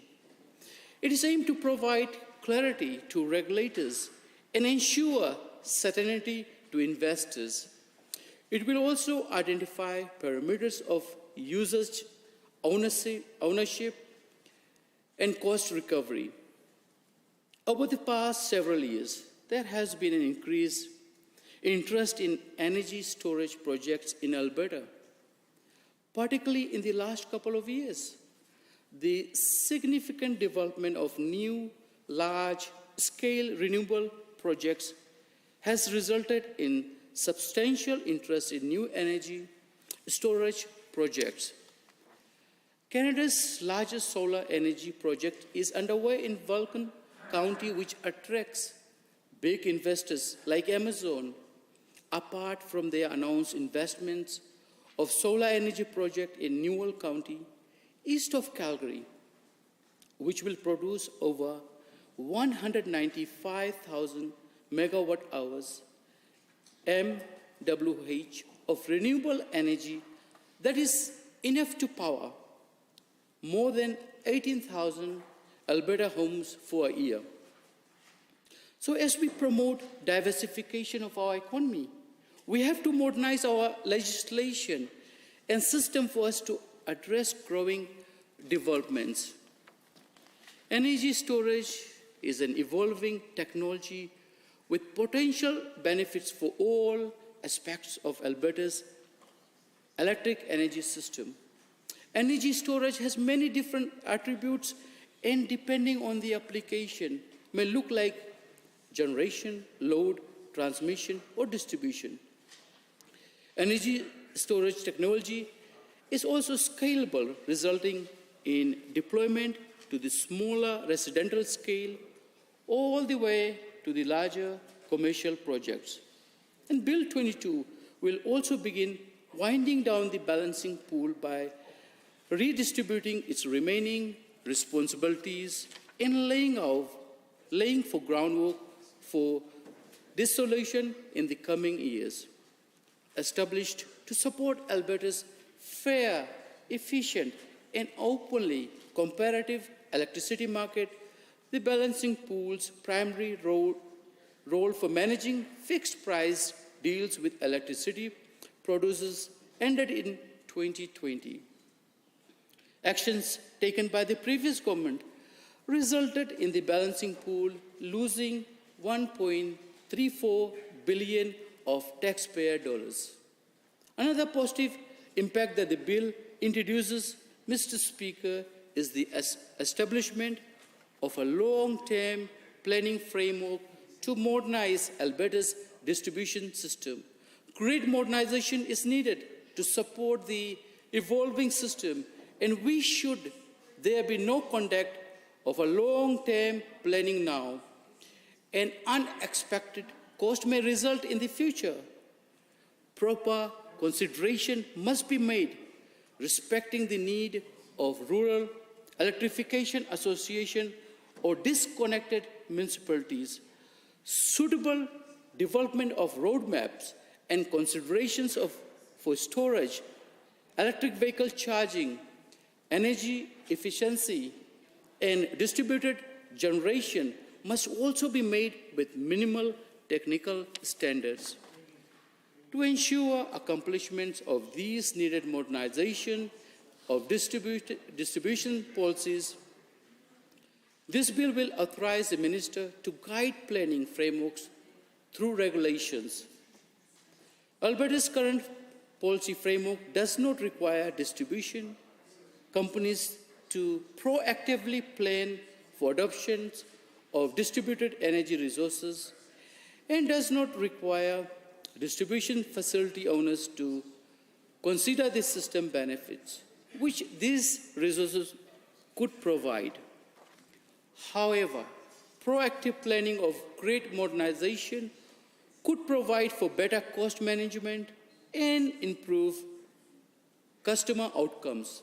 Legislative amendments are required to ensure the distribution system can enable the development of distributed energy resources in an orderly and efficient manner. It is expected that a transparent and coordinated long-term planning framework will support an orderly and cost-efficient transition to a modernized grid that will integrate more distributed energy resources. With that in mind, Mr. Speaker, the government seeks to improve all the lives of Albertans. Alberta's recovery plan is set to an unprecedented path towards a new, innovative, and diversified energy future. Recognizing the development of sustainable forms of energy will become more of a driver of investment moving forward. It is the provincial government's ongoing aggressive response to the impact of the pandemic and distribution in global energy markets. As we strive to lead the country in economic growth, we are seeing new businesses and more investors coming towards our province as we promote diversification. That is why the change that this bill carries, Mr. Speaker. Thank you, Mr. Speaker. Thank you, Honourable Member. Are there any members wishing to join debate? I see the Honourable Member for Edmonton Beverly Clareview has risen. Thank you. Thank you very much, Mr. Speaker. It's my pleasure to rise and speak to Bill 22, the Electricity Statutes Amendment Act.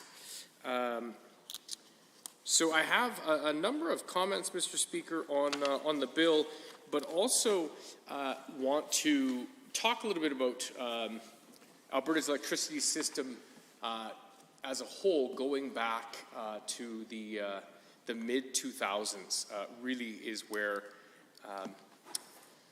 we need to go back to truly understand why today Albertans are paying such a high price for electricity. But I will, I'll begin with some comments about the bill. I have a couple of questions actually for the minister. I know that the minister brought forward a bill similar to this. I believe it was last fall, and curious why it got pulled then to be reintroduced now. I appreciate there's some changes between the two bills. I believe the first iteration of this bill didn't deal at all with the balancing pool, and that this iteration does. But just curious why that was, if the minister, through Committee of the Whole, could walk us through that process. So what this bill does, I'm largely in support of, Mr. Speaker, as far as providing the ability for, I don't even have to wait for Committee of the Whole. I'll give way to the minister. Yeah, thank you, Mr. Speaker, and thank you to the honourable member for making way. That's a good question. We had this in another iteration. While it was in Committee of the Whole, we had some stakeholders that had some concerns that they'd already made some investments based on the current climate of regulation in the industry. And so if you go back to the bill, we put some amendments in there that allow and address those companies that had made investments so that they won't be unfairly punished with new regulation. So it essentially gives them a path to industrial system designation. I don't know the exact number because it's always fluid, but it's around 18 companies in that position.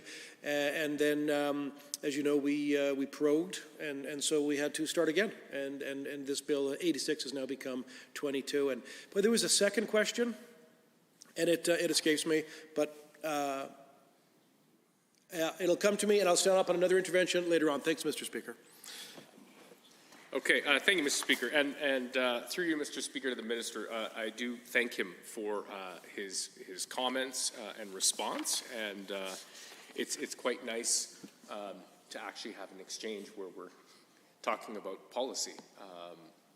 So that was quite enjoyable. I appreciate that and recognize that that's a very good reason to pull the bill back, recognizing that companies had made investments.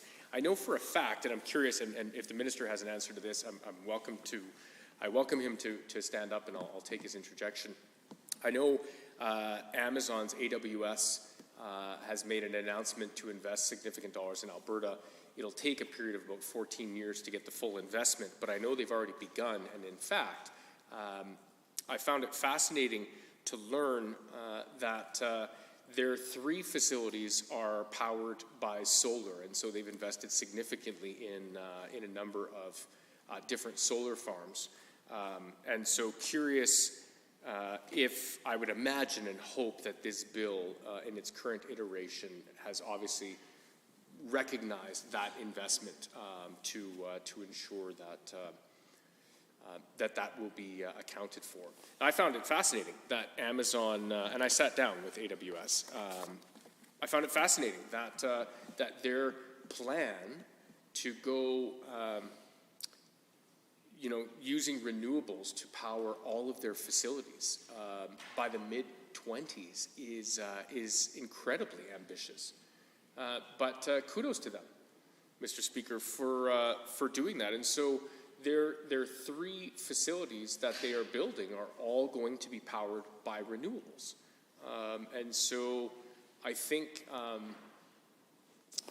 think that's very good news. And I think that as much as we can as legislators encourage folks to generate is good to see. And I see the minister has risen.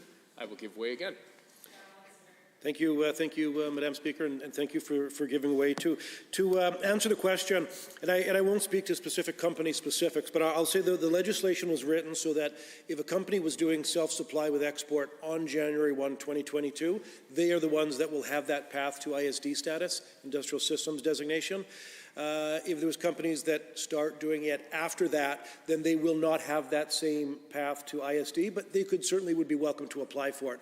But the good news with respect to the company that you mentioned, and again, I'll go back to not using company names, but any company, whether they're in business before or after January 1, 2022, they will be able to produce electricity, in theory, for themselves cheaper than they could buy it on the open market. And that's a competitive advantage for the province, why it's an investment attraction tool, but they could sell the excess to the grid. So they will, in fact, be able to do that. It's a great business model. So thank you. I'll just remind the member that you have an extra 2 minutes because of the intervention, so you have 13 minutes left. Great. Thank you very much, Madam Speaker. And through you, Madam Speaker, to the Minister, thank you for that response. That is great news.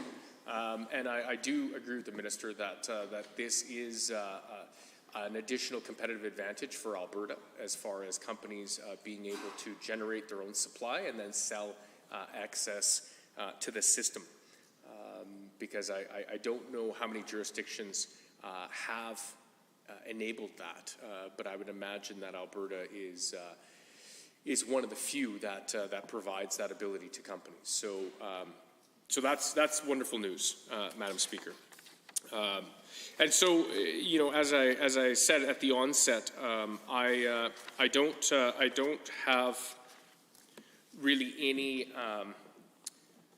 opposition to this bill. And so, again, providing the ability for producers is fantastic. Now, I know that energy storage, one of the issues is that it was previously undefined, and it's because up until recently, energy storage was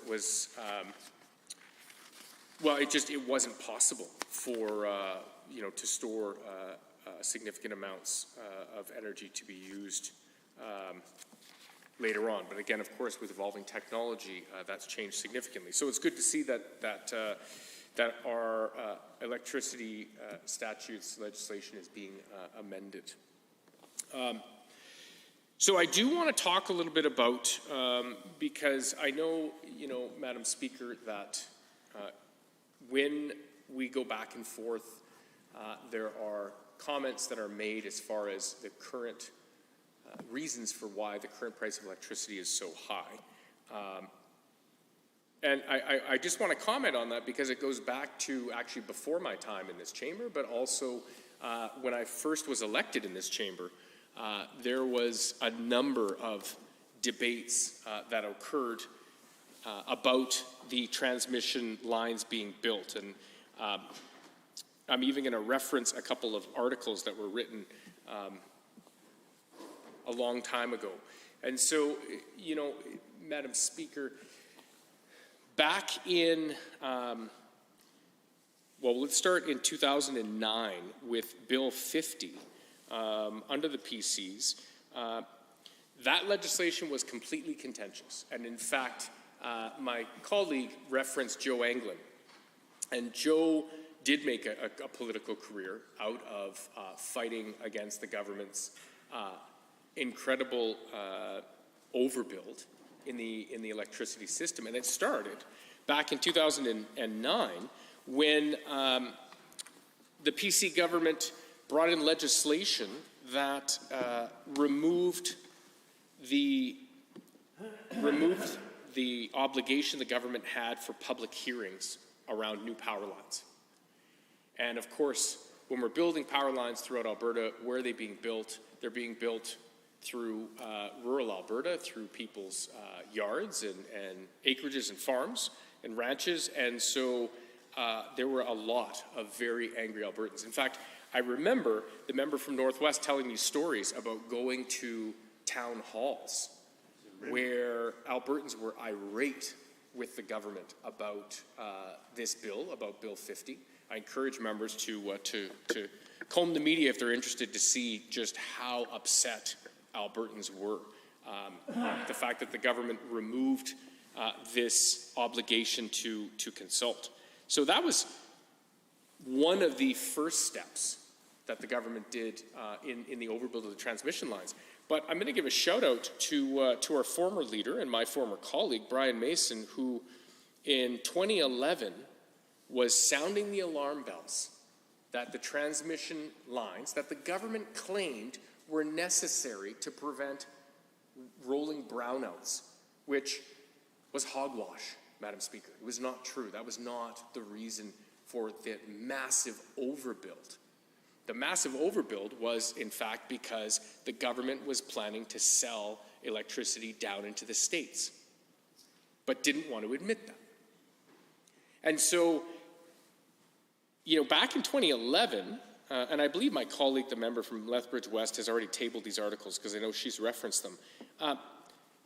Brian Mason was warning Albertans that their power bills were going to double because of this massive overbuild in the electricity system. And it wasn't just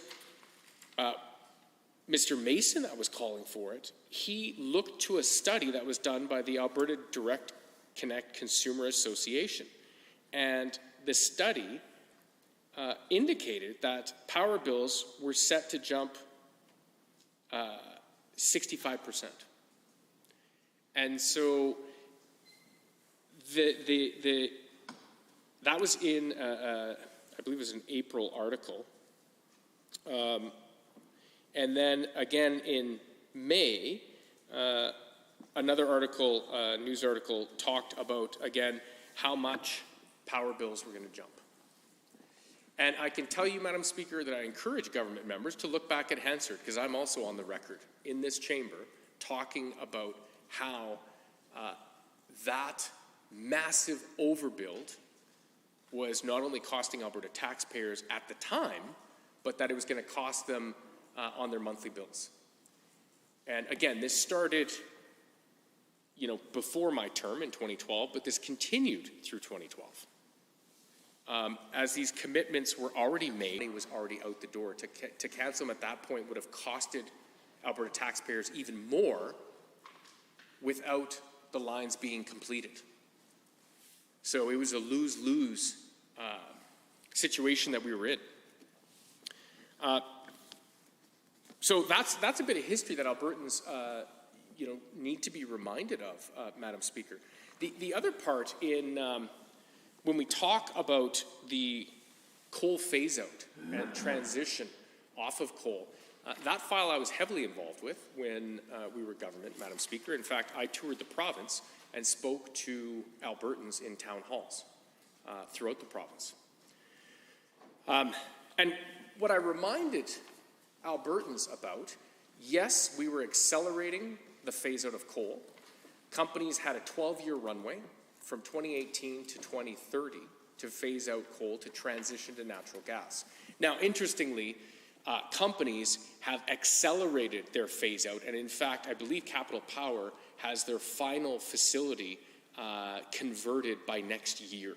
Now, I may have misspoke by a year, but they're going to be completed very soon. TransAlta is not far behind. I had conversations with these companies about when people talk about clean coal and technology to bolt onto existing power facilities, which the example, of course, that everyone likes to use is in Saskatchewan.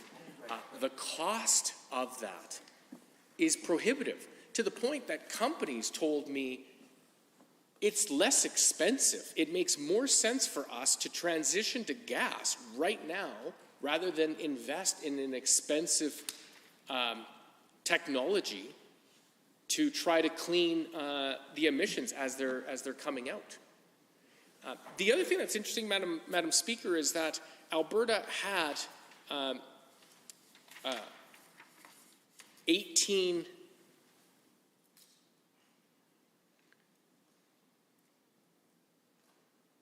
Alberta had 18, I'm trying to think of the term, but our regulations affected 6 out of the 18 because regulations under the Harper government in 2012 phased out 12 of the 18 facilities. And the difference is that that government provided zero supports for workers, for communities, and for the companies to transition. Zero supports. Now, I'd love to hear from the members who are part of this House, who were part of the Harper government that brought forward those regulations. And in fact, it was the Premier in his former role, who was a member of Cabinet, a part of the decision to phase out 12 of 18 coal-fired facilities. So when the government jumps up and screams at the NDP for phasing out 6, their own leader, the Premier, and the newly elected member, who were part of the Harper Cabinet, or caucus, pardon me, phased out 12 of 18 coal-fired facilities with zero supports. So when the members opposite yell at the opposition for phasing out the 6, the runway we gave them was longer, and we had supports.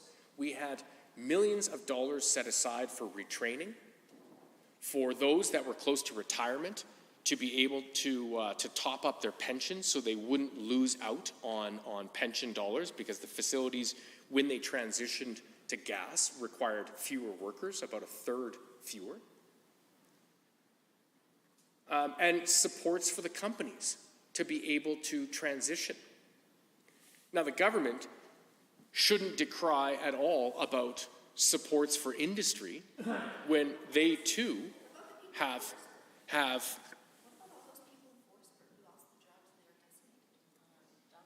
when the supports that we provided. I hate to interrupt the member for Edmonton Beverly Clairview, but if we're going to have conversations, I would prefer that we take them to the lounge. Member, you can continue. Yes, thank you very much, Speaker. And the member that was asking about the facility in Forestburg, that facility was phased out under the Harper regulations, not under the Alberta NDP. So it's a great example of how the government uses misinformation to try to blame our government, when the reality is she should be asking that question to the Premier, because it was his regulations. Now, again, Madam Speaker, I'm encouraging Albertans and members of this chamber to go visit Hansard for not just the Alberta legislature, go look at the federal Hansard, and members will see that it was the Harper government that phased out 12 of the 18 coal-fired facilities. That is a fact. That is not disputable. That's not an opinion of mine. That happened factually. Yes, we brought forward regulations to phase out the remaining 6 of 18 coal-fired facilities. That is also a fact. They had a long runway with supports to help them convert. So the difference between the Harper government and the 2 sitting MLAs that were part of that government and the NDP government is that we had supports for those communities. I sat down with the mayor, or the Reeve of Forestburg. I sat down with councillors and Reeves of all of the coal-affected communities. And we asked them, what supports do they need so that their communities can remain vibrant? And then we provided those supports. So I won't be lectured by government members about how decisions that we made impacted their communities. I recognize that it impacted their communities, but that's why we were there to support them through their transition. Any other honourable members wishing to speak? The honourable member for Edmonton Rutherford. Thank you, Madam Speaker. I appreciate the opportunity to speak to Bill 22. I relish any opportunity to see the government correcting themselves, having initially entered into this process last term and now coming back to fix things up. And I actually appreciated the comments from the Associate Minister from Natural Gas as to the reason why And it's always nice to be able to offer some support to the government when they make a decision that I think is good. I was hoping that given the interim time, given a reason that they had suggested that they wanted to make a change, that they might have done a little bit more, but I certainly like the direction that we're going here. I'm always wishing the government would dig in a bit more and kind of get the work done, but I certainly want to commend them for kind of catching up with the rest of the world in terms of moving toward a better electricity grid, making sure that we are providing the infrastructure necessary for the future. And we know that that the future is certainly going to be a lot more about electricity and a lot less about coal. As the previous speaker suggested, the movement away from coal is something that is not actually a partisan idea. As was mentioned, it was actually initiated in Canada under the Harper Conservative government and continued with us.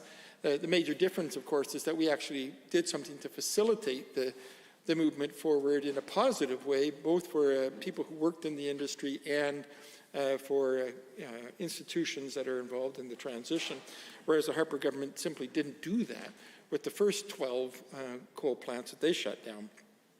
Now, we know it's very difficult, and we know that it's easy for local AMLAs to kind of blame the government when people go through difficult times.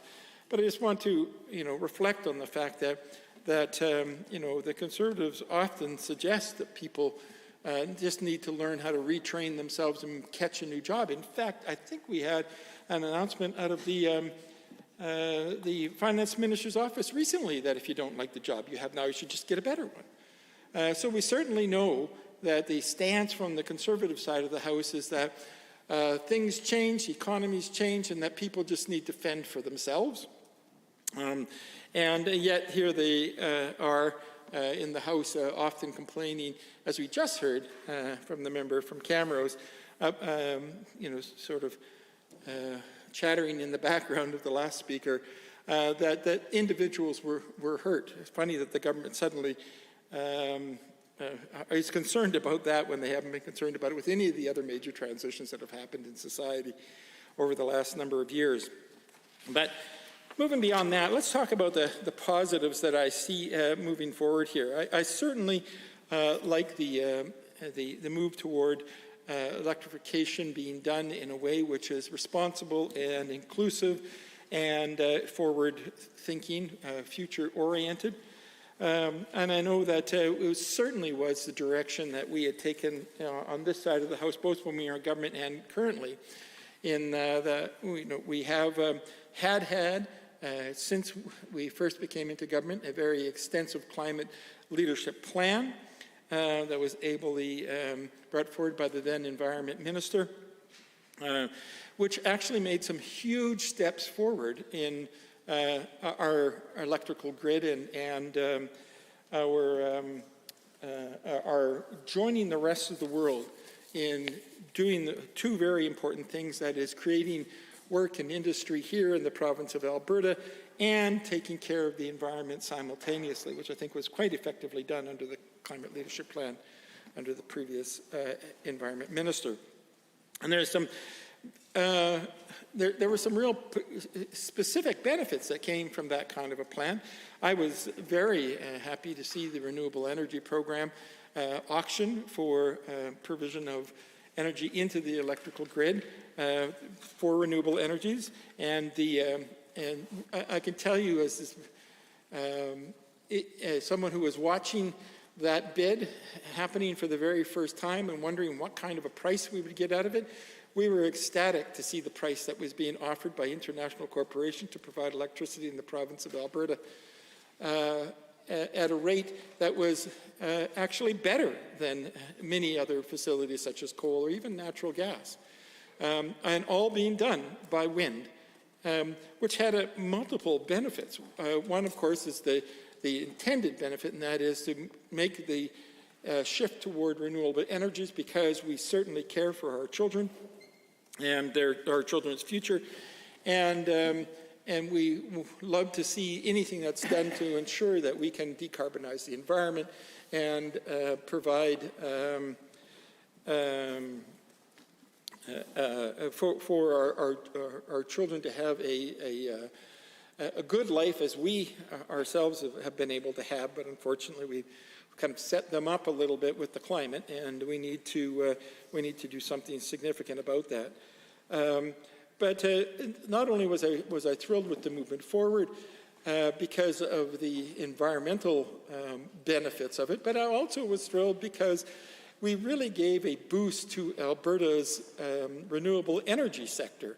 The massive amount of investment that suddenly came into the province of Alberta because we were moving on these renewables and we're providing long-term stable contracts in a competitive bid process is quite significant. And the benefits for Albertans are that many jobs were created in the construction of these wind farms in southern Alberta, in places where jobs were quite needed. And of course, many people were able to begin businesses associated with the construction process, and were able to enter into the economy in a really positive way that is both environmental and economically successful. So we were thrilled to see that kind of movement forward. And of course, what we've subsequently seen is continued investment. Because we knew from our experience with the oil sands that if the government makes an initial investment, gets things going, it often stimulates the investment from the market. And exactly as Peter Loughy did with the oil sands, we did with wind turbines in southern Alberta, and we were successful in very much the same way. And so I'm glad to see this is growing. I'm glad to see it's very successful. But again, not only was I happy about the environment, not only was I happy about the jobs and the investment, but I was happy because in the second round of the Renewable Energy Program bid process, we made a requirement that you must involve First Nations communities in the bid process. And we went through a very detailed conversation with the First Nations community saying how much. If we made it too high, nobody would be able to bid in. Because they just simply wouldn't have the money, or only those already wealthy nations would be able to bid in. If we made it too low, of course, it just you begin to wonder how much influence they'll actually have, and we certainly wanted them to be at the table properly as full partners in the process. And so we came to an agreement as to what that level would be, and we then sat back and wondered, now will this change the bids that are coming in? Will it change the prices that we were able to obtain? And lo and behold, it did not. We had virtually the same price come in the bids that required First Nations partnership. And that was an excellent outcome. Not only excellent because we were continuing the good work that was done from the original round of the REP program, but that it expanded the work by making sure that First Nations were beneficiaries of the movement into the future in this province and were not left behind, as they have all too often been left behind in the history of Alberta. And as a result, we actually, kind of coincidentally, to be honest, had nations from all three of our treaty areas benefit from this program. The Blood Tribe in Treaty 7, the Paul Band in Treaty 6, and the Saw Ridge Band First Nation in Treaty 8. And so we saw the benefits spread throughout the province, not just in the southern part of the province. And we saw an opportunity for First Nations to build their equity, to build their role in the economy in this province, and to do good things for citizens in this province. As we should always be making sure that they have the opportunity to do.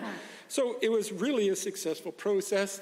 And one that I think would have been nice to have continued and move forward on, because we know that the world is moving in that direction. It's not a left-right issue. Some of the most well-known right-wing financial groups in the world, like BlackRock, for example, are very clear that they want to move in this direction. They see it as the future of the world. And they are actually making massive investment decisions based on exactly those principles of ensuring that as we move forward into the new economy and not the economy of the 1970s. And that will benefit all of society, not only here in Alberta, but around the world, where people are already experiencing the horrible effects of climate change. I mean, I was extremely concerned about people living in India over the last few weeks, where temperatures were hitting well over, it was 60 degrees Celsius at one point in some areas, and people literally were dying of heat because they just too exposed to it without having any ability to respond. And we're going to see more of that.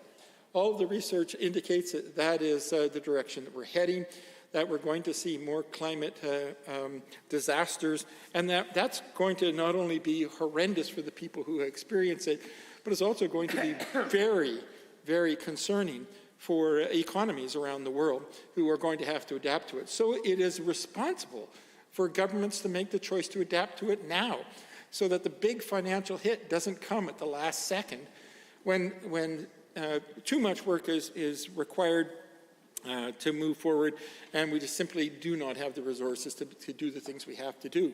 Doing it now is the right thing. And so, I certainly think there are some great movements forward here. I was also very proud of working with the Indigenous Climate Leadership Program in my ministry, where we were able to see a massive investment in solar and connection to the grid. I have been down to Montana Band to see their over 1 megawatt system. I've been down to Sampson Band to see their over 1 megawatt system. I haven't, unfortunately, been able to return to the Mikisew up in Fort Chip, but I know that their solar system is there, and it's actually replacing some diesel, which is one of the worst forms of energy generation. And of course, I've been to many other bands like Little Red and Tall Cree, where other aspects like solar panels on the roofs of buildings and the building in Tall Cree of their new school on environmental principles was all made possible through the decisions of having a comprehensive climate leadership plan. And I certainly wish this government would actually develop a comprehensive climate leadership plan, would actually plan for the future, both economically and environmentally. And they have not, so quite disappointing. The one piece of this bill that I was kind of hopeful for seeing a little bit about was about storage, because of course that is going to be a major part of the movement forward. And I just wish that more had been done to actually provide resources or to establish mechanisms for the development of storage techniques and so on. There are very many varieties that are to be discussed. I know the government has complained about the overbuild in the electrical system, but that has been well responded to by the member from Beverly Clareview. But I also want to remind the government that actually an overbuilt system actually is in itself a storage facility. And they themselves have put forward legislation to ensure that that is recognized. So it seems ironic that they complain and yet actually have legislation that supports it. Overall, I just want to say that I look forward to a future in which we build the economy of Alberta by recognizing where we are going. The famous Gretzky statement, go to where the puck is going, not to where it has been, is always a good message for governments, and too often this government is going back to a economy that was quite positive and significant in the 1970s, but is not going to be the economy of the 2070s. And so we want to get ourselves in line, we want to move forward, and I certainly want to support this government in any of their legislation that does help us move us forward. Thank you, Mr. Speaker.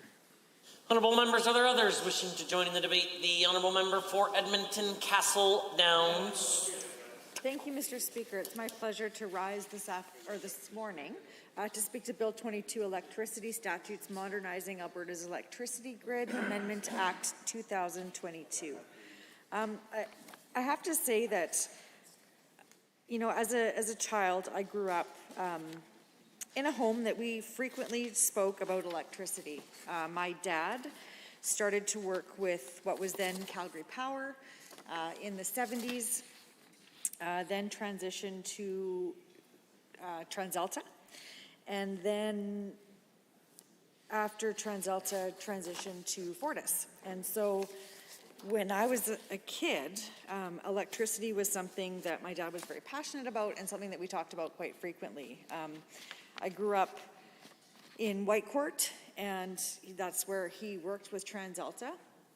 And because we were a small community, you know, many of my science teachers throughout the years asked my dad to come in to provide some sort of electricity education for me and my peers. And it was quite exciting for me as a kid because I got to really understand how electricity is distributed. My dad was a lineman, and so we often got to go out and watch him climb poles and work on lines. And so talking about electricity now as an adult is something that I feel kind of nostalgic about, I guess. And so when we're talking about, you know, being able to modernize the electricity grid, I have a general understanding of what the province looks like in terms of electricity and the distribution and the DFOs that are part of this province. And really to all of those Albertans that rely on those DFOs when they're looking at their energy. And so when I see that we're moving forward with, you know, modernizing our electricity, I think it's a huge step. I know that this was previously introduced by this government, I believe, and it didn't go forward. It was abandoned in the last session, and now, you know, we're seeing it again today. And so I think that there's so much in this legislation that I can support. Anything that looks at ways that we can modernize Alberta's electricity grid is a positive thing. And if implemented correctly, this could really have a positive impact on Albertans and the way that, you know, they are able to access electricity. I know I'm really proud of the work that we did as government when it came to supporting renewable energy sector. I saw many of my neighbors install the solar panels on their roofs. You know, it's something that we talk about in this province when it comes to alternative renewable energy, and I think that there's quite an appetite to look at ways to do that. Some of it is for perhaps cost benefit, some of it is environmental impact. I think that there's lots of mitigating factors when it comes to ways to boost our renewable energy sector. And I think that Albertans are excited about that, and they look forward to some of the alternatives that are out there. I know a few of my friends have transitioned from different careers. They're now in the solar panel installation phase of energy, and it's something that they're excited about. And sitting down and talking with them can be a little confusing because I don't understand all the ins and outs of how their installation of it works and how they assess how many panels each roof should have and which way you're facing and all of those intricacies. But hearing the excitement and passion in what they do and being able to relay that to consumers in the province is really a good thing. And so when I look at this Bill 22, I think that there's so many things that could have positive impacts long term. Unfortunately, what we have seen is this government that, you know, really has delayed the process and failed Albertans. When we look at the outrageous skyrocketing costs for utilities, you know, we were pleading with this government to extend the ability for residents to not have to pay in the middle of winter, and that was rejected. There was some real things that could have happened to really help Albertans at the time, even the fact that this legislation was introduced and then taken away and now 6 months later is reintroduced 6 months ago, this perhaps could have had a significant impact on so many Albertans that are struggling with high utility costs. And so when I think about the trust that Albertans have in this government and their ability to modernize the electricity system, I know that there's some questions about what's going to happen. I know that many Albertans have told me that they simply just don't trust this government with their pocketbooks. They've watched utility costs skyrocket, insurance rates skyrocket, and we have a government that just talks about trusting us, and it continues to be shown over and over that this government has failed. And so while I read the legislation, and I can see many points throughout this that are great areas, you know, being able to define the energy storage, talking about self-supply and export, requiring the DFOs or the distribution facility owners to prepare long-term distribution system plans. These are all really important things that we absolutely do need to look at and we need to take action on. I just think that there's a general mistrust for how that will roll out. You know, this government talked about providing supports to Albertans when it comes to their skyrocketing electricity or utility rates, and I get emails from constituents whose bills went from $88 to $475. That is something that is just simply a deal breaker for someone of fixed income. When we look at the resources that have been cut back, they have cut those living on AISH, which is tough to make ends meet. And when you are experiencing these unexpected costs, it literally means food, utilities. And so there's a general distrust when it comes to the capacity for this government to really have Albertans' best interest in mind. I know when it comes to working with stakeholders that there's also some questions about their ability to consult. And I think that because there's some major distribution facility owners, that I hope that those organizations have been consulted, that they have talked with those in rural Alberta, because the way that they have grids and the way that they distribute power all across the province is different. The needs are different. We look at, you know, some of the calls that I know my dad would go on in rural Alberta, and it's quite a bit different than the structure and the infrastructure that's provided in a city like Edmonton. And so what is the capacity for this to roll out equally all across the province? Has that been considered? Have we looked at the different needs? Have we talked to the municipalities and the leadership within those communities to talk about what it looks like to roll out a plan? I think that, you know, this is something that really should be taken into consideration, knowing how many decisions have been made without the key players being at the table. You know, we talk about the importance of being an elected official, and then we see the disregard for that when it comes to municipalities. I think municipalities have significant insight into what the needs of their communities are. I would suggest that a community like Fort Saskatchewan, where I also lived when my dad worked for TransAlta, versus Whiteport, versus Boyle, all have very different needs and capacities. And what does it mean for those that are doing the work?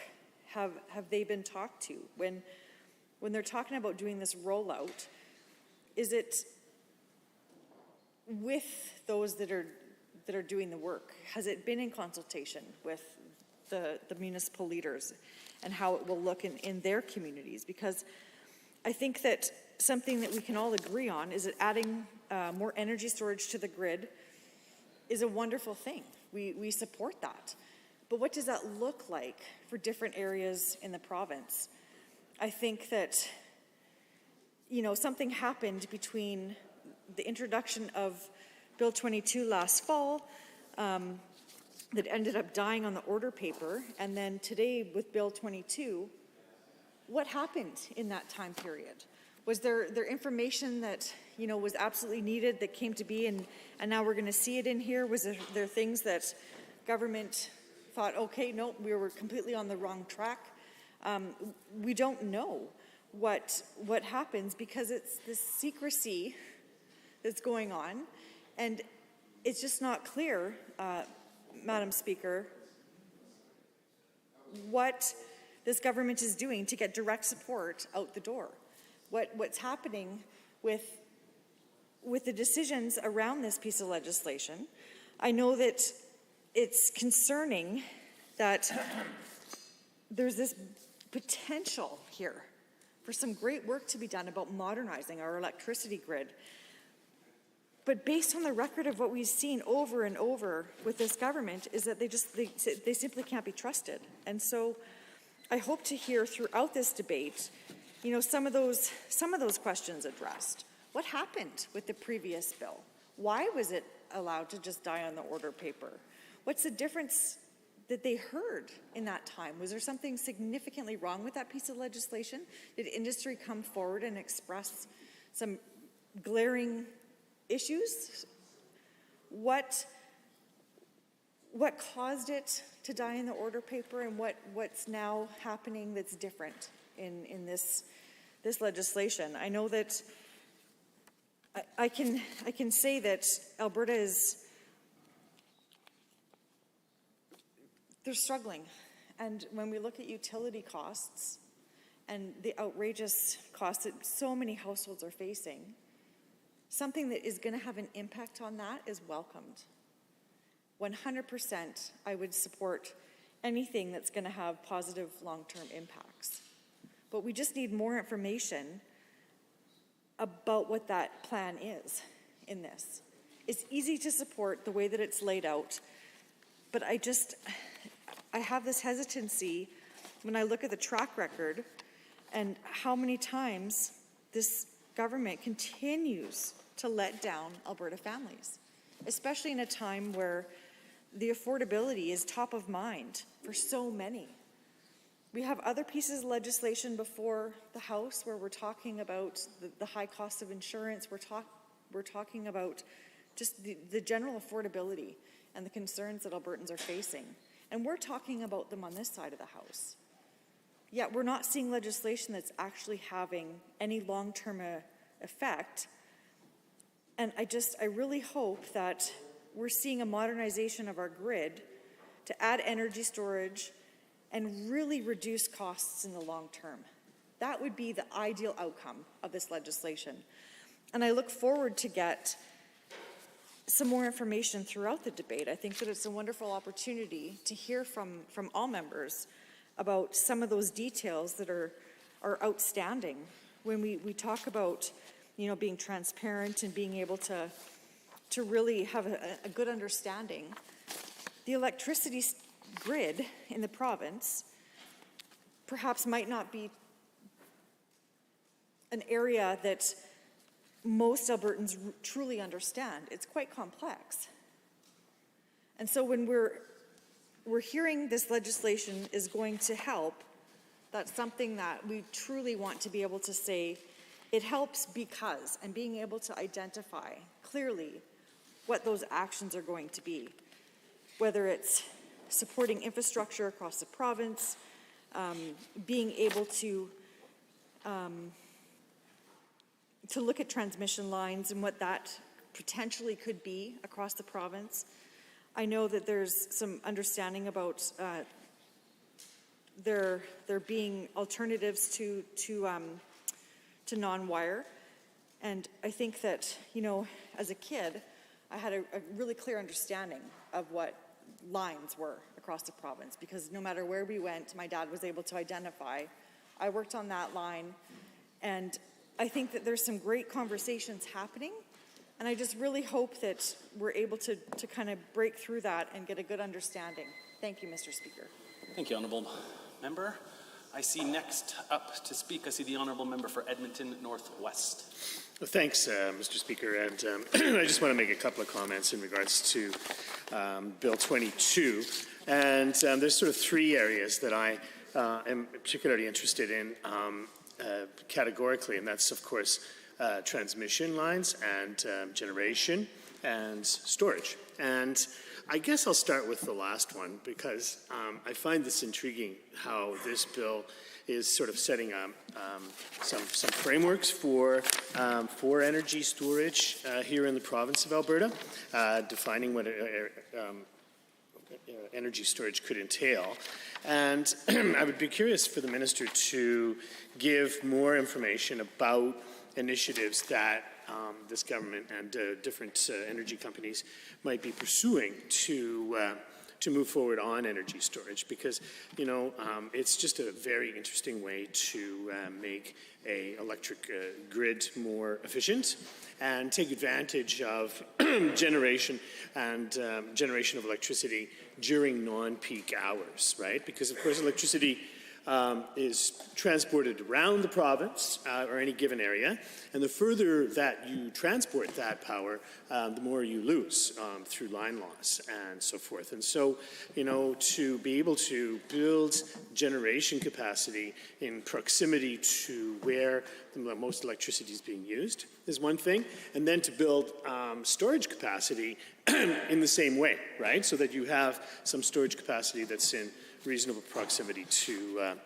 where the electricity is being generated. And so, I've seen some very interesting different techniques in different parts of the world of how you can effectively store energy and use it during or I should say, store it for off-peak hours and then bring it back when, let's say, you have during rush hour or during the dinner hour or when people are using air conditioners more and stuff like that, right? So I'm curious to see, now that we have a defining framework for storage of electricity, I would like to see how we might pursue that in a, in a reasonably environmentally sustainable way, right?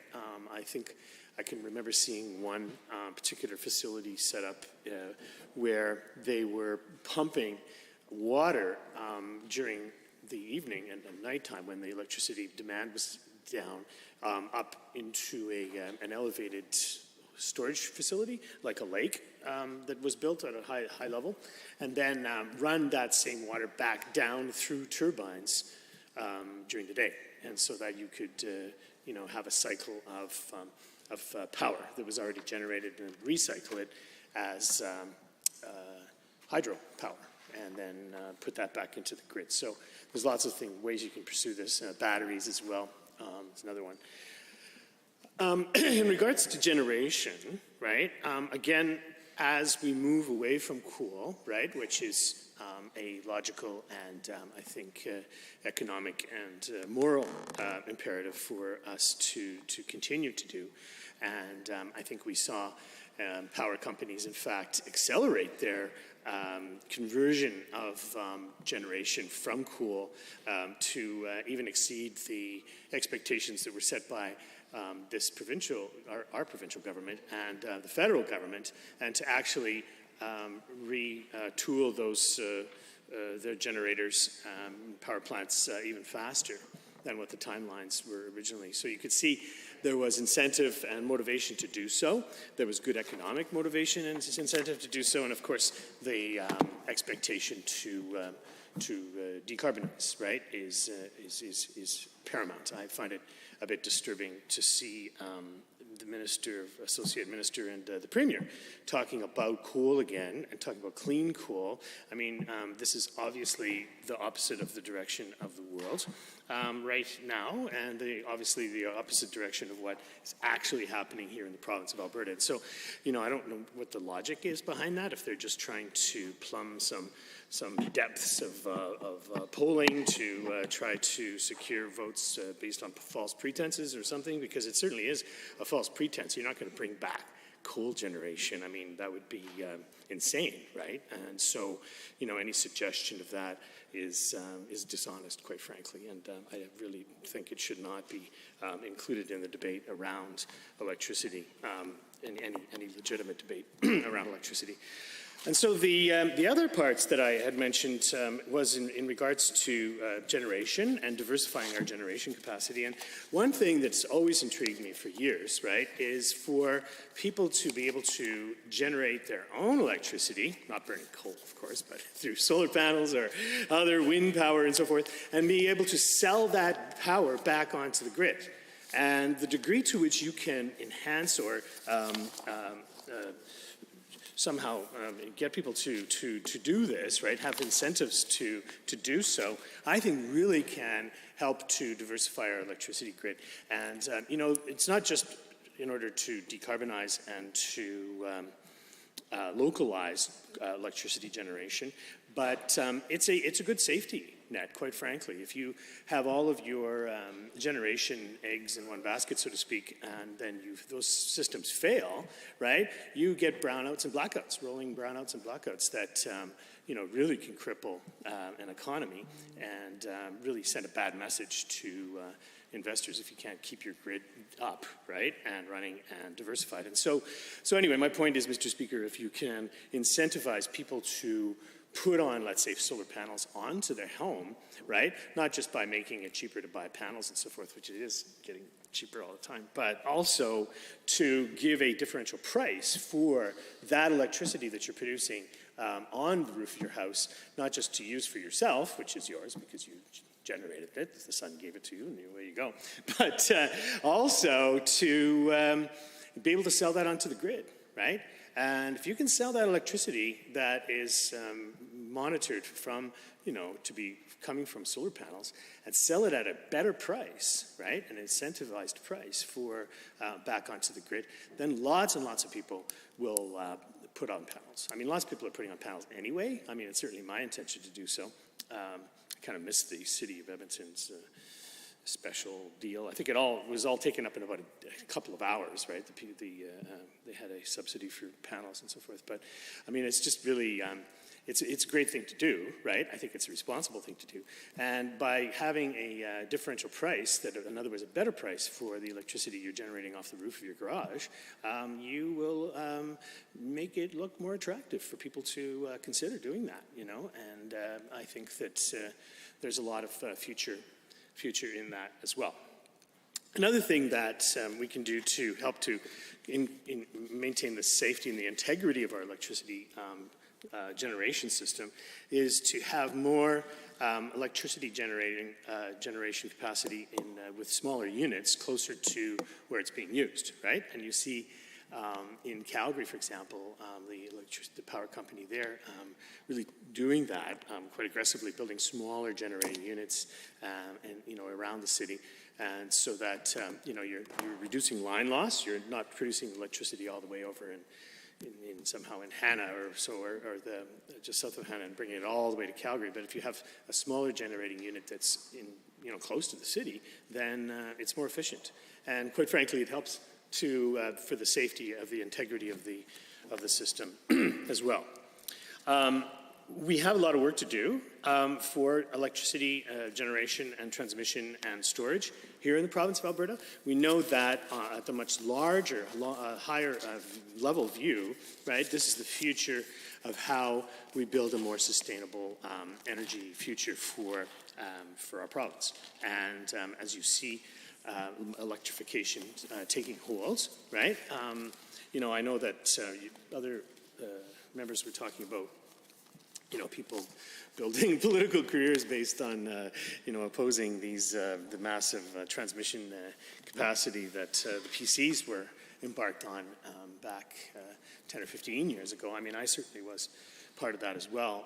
But also, now here we are in 2022, and we're looking to really upgrade our electricity transmission with people using electric cars and so forth, and different other forms of electric transport, electric-driven industrial development. It's the long game for it is really it's not bad, right? Mr. Speaker, you have increased generation capacity and transmission capacity.